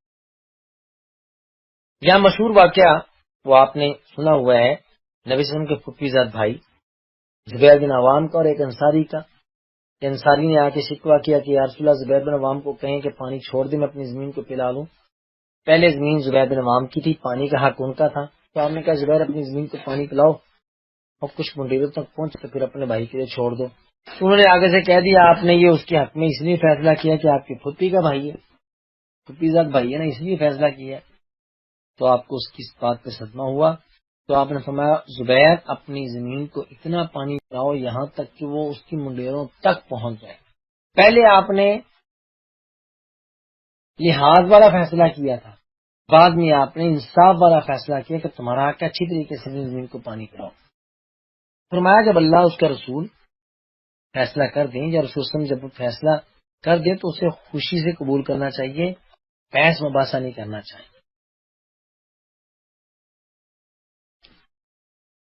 پھر آگے آیتیں جو ہیں 66، 67، 68، اس میں اللہ رب العزت نے منافقین کا تذکرہ کیا ہے کہ منافق جو ہیں یہ اخلاص کو چھوڑ بیٹھے ہیں اور نفاق کو لے بیٹھے ہیں۔ اگر ہم ان کو یہ کہہ دینا کہ اپنے آپ کو مارو، یہ کبھی بھی نہیں ماریں گے، بہت کم لوگ ہیں جو اس کو تسلیم کریں گے۔ فرمایا جو اللہ اس کے رسول کی اطاعت کرے گا فَأُولَٰئِكَ مَعَ الَّذِينَ أَنْعَمَ اللَّهُ عَلَيْهِمْ، یہی تو وہ لوگ ہیں جن پر اللہ رب العزت نے انعام کیا ہے۔ انعم اللہ علیہم من النبیین، نبیوں میں سے، صدیقین، شہداء، صالحین میں سے، وحسن اولئک رفیقا، ان کو جو ساتھ حاصل ہوگا وہ بڑا اچھا ہوگا۔ تو نیک لوگ جو ہیں وہ انبیاء کے ساتھ ہوں گے، صدیقین، شہداء، صالحین کے ساتھ ہوں گے۔ وکفی باللہ علیما، کافی اللہ رب العزت جاننے کے لحاظ سے۔ اس کے بعد انشاءاللہ العزیز آیت نمبر 71 سے کل ہم پڑھیں گے، جس میں پھر دوبارہ اللہ رب العزت نے جہاد کا حکم دیا ہے۔ تو اللہ رب العزت سے دعا کرتے ہیں اللہ تعالیٰ جو کچھ آج ہم نے پڑھا ہے ہمیں اس سے سبق حاصل کرنے کی توفیق عطا فرمائے۔ اللہ رب العزت ہمارے گناہوں کو معاف فرمائے اور آنے والے دن ماہ رمضان کی خیر و برکت کو حاصل کرنے کی اللہ تعالیٰ ہمیں توفیق نصیب فرمائے۔ السلام علیکم ورحمۃ اللہ وبرکاتہ۔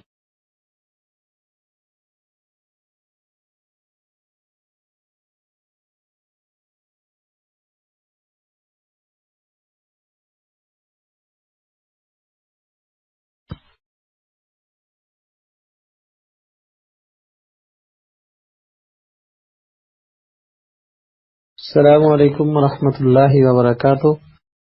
جزاک اللہ خیر شیخ صاحب، اللہ تعالیٰ آپ کو جزاک خیر عطا فرمائے۔ شیخ صاحب آپ کی اجازت سے سوالات کے سلسلے کی ابتدا کرنا چاہوں گا، اور اگر کسی بہن یا بھائی کا کوئی سوال ہے تو آپ پلیز تشریف لائیے مائک پہ اور شیخ صاحب سے سوال کیجیے، وہ صورت دیگر مجھ تک پہنچا دیجیے سوال، اور میں شیخ صاحب سے انشاءاللہ جو ہے وہ آپ کے سوال جو شیخ صاحب کے سامنے پیش کر دوں گا۔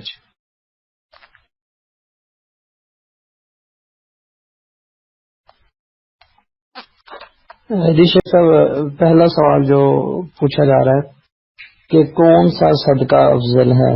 صدقے کی شیخ صاحب لوگ مختلف بتاتے ہیں، کوئی مسجد بتا دیتا ہے، کوئی کہتا ہے جی وہ پیپر دے دیجئے، سیریاں دے دیجئے، گوشت کا صدقہ کر دیجئے۔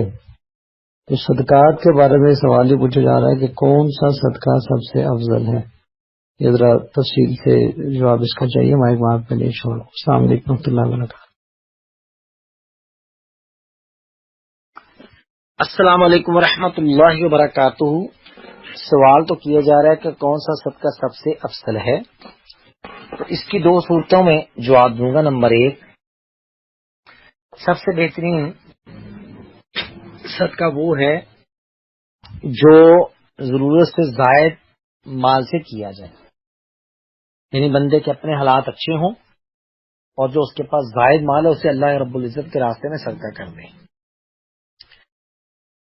یہ نہیں ہے کہ خود کنگال ہے اور لوگوں کو کھلا رہا ہے، اپنے بچے بھوکے بیٹھے ہوئے ہیں۔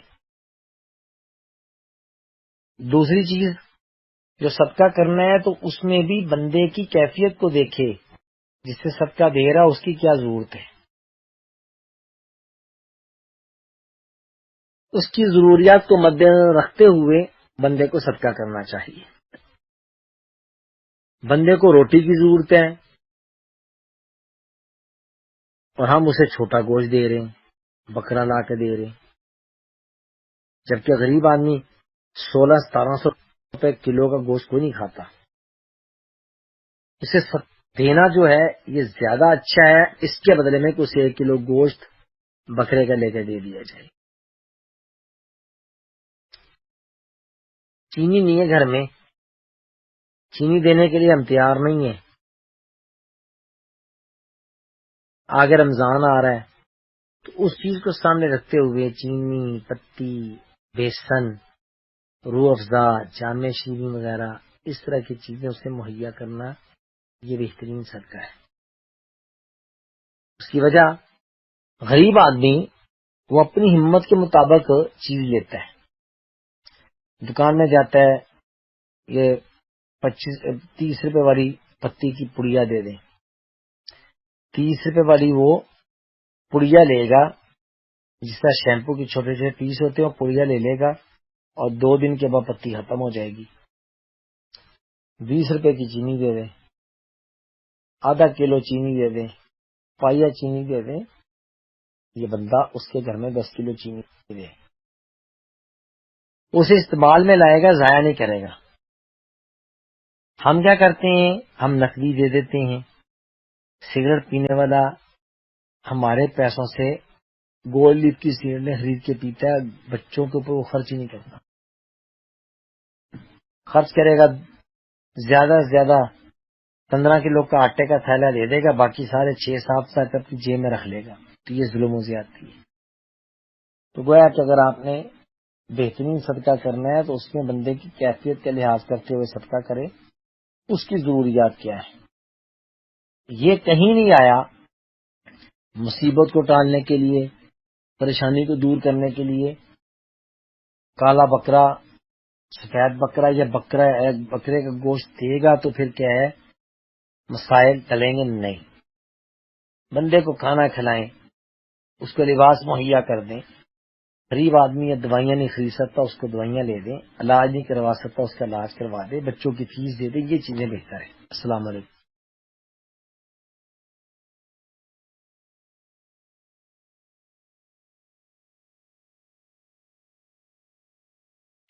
السلام علیکم ورحمۃ اللہ وبرکاتہ۔ جی جزاک اللہ خیر شیخ صاحب، اللہ تعالیٰ آپ کو جزائے خیر عطا فرمائے۔ سورہ نساء آیت نمبر 83، سورہ نساء آیت نمبر 83 کا جو ہے گزارش کی جا رہی ہے کہ اس کی تھوڑی سی وضاحت فرما دیجیے۔ مائک آپ کے لیے چھوڑو۔ السلام علیکم ورحمۃ اللہ وبرکاتہ۔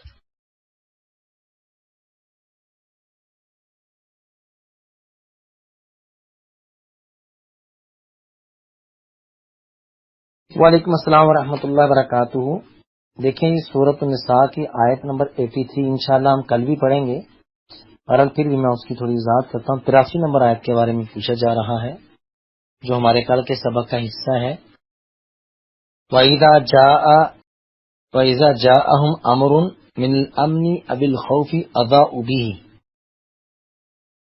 جب ان کے پاس امن یا خوف کا کوئی معاملہ آتا ہے اسے مشہور کر دیتے ہیں۔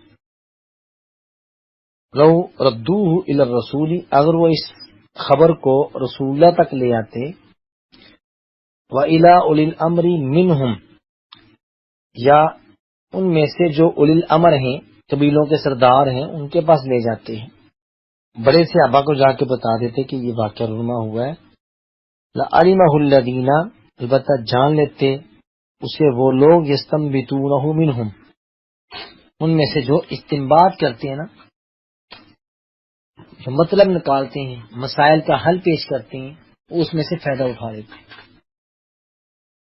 وَلَوْلَا فَضْلُ اللَّهِ عَلَيْكُمْ وَرَحْمَتُهُ، اگر اللہ کا فضل اور اس کی رحمت تم پر نہ ہوتی، لَاتَّبَعْتُمُ الشَّيْطَانَ إِلَّا قَلِيلًا، تو تم شیطان کے پیروکار بن جاتے، إِلَّا قَلِيلًا، مگر تھوڑے۔ کیا مانا؟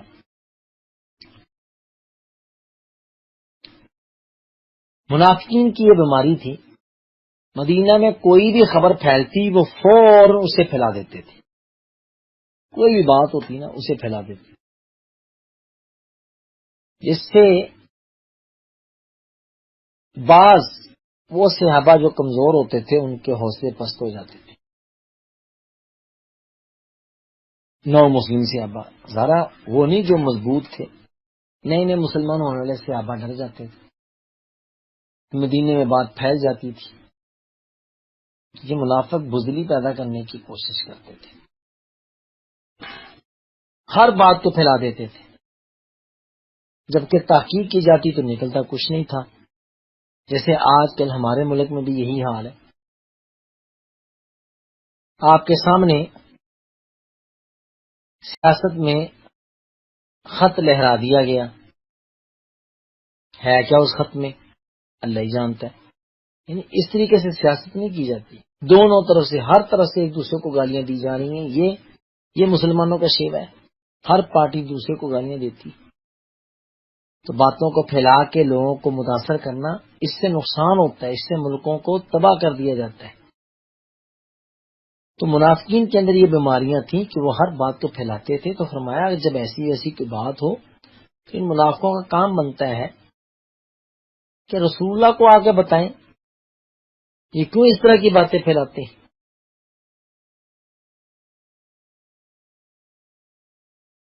تو معلوم ہوا کہ قرآن پاک میں تدبر کے بغیر انسان کے شکوک و شبہات دور نہیں ہو سکتے۔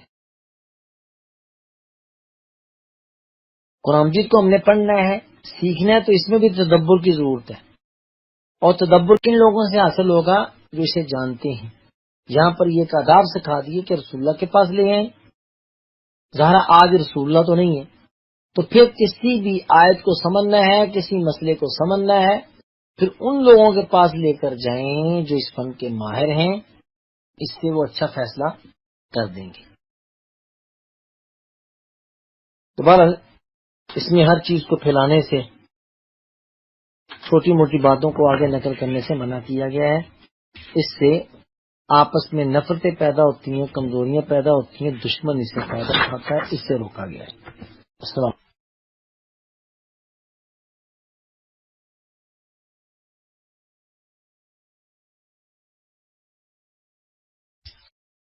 جی السلام علیکم و رحمۃ اللہ وبرکاتہ، جزاک اللہ خیر شیخ صاحب۔ شیخ صاحب سوال یہ پوچھا جا رہا ہے کہ کیا بچے یا بچی کا نام رکھتے ہیں تو کیا بچوں کے نام کے ان پہ اثرات بھی مرتب ہوتے ہیں شیخ صاحب؟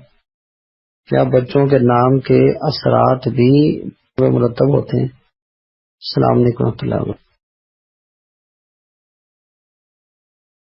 السلام علیکم ورحمۃ اللہ وبرکاتہ۔ جی بالکل جی، نام سوچ سمجھ کے رکھنے چاہیے، اچھے نام رکھنے چاہیے۔ ناموں کی ایک تاثیر ہوتی ہے اللہ کی توفیق سے، اچھی شگون لی جا سکتی ہے۔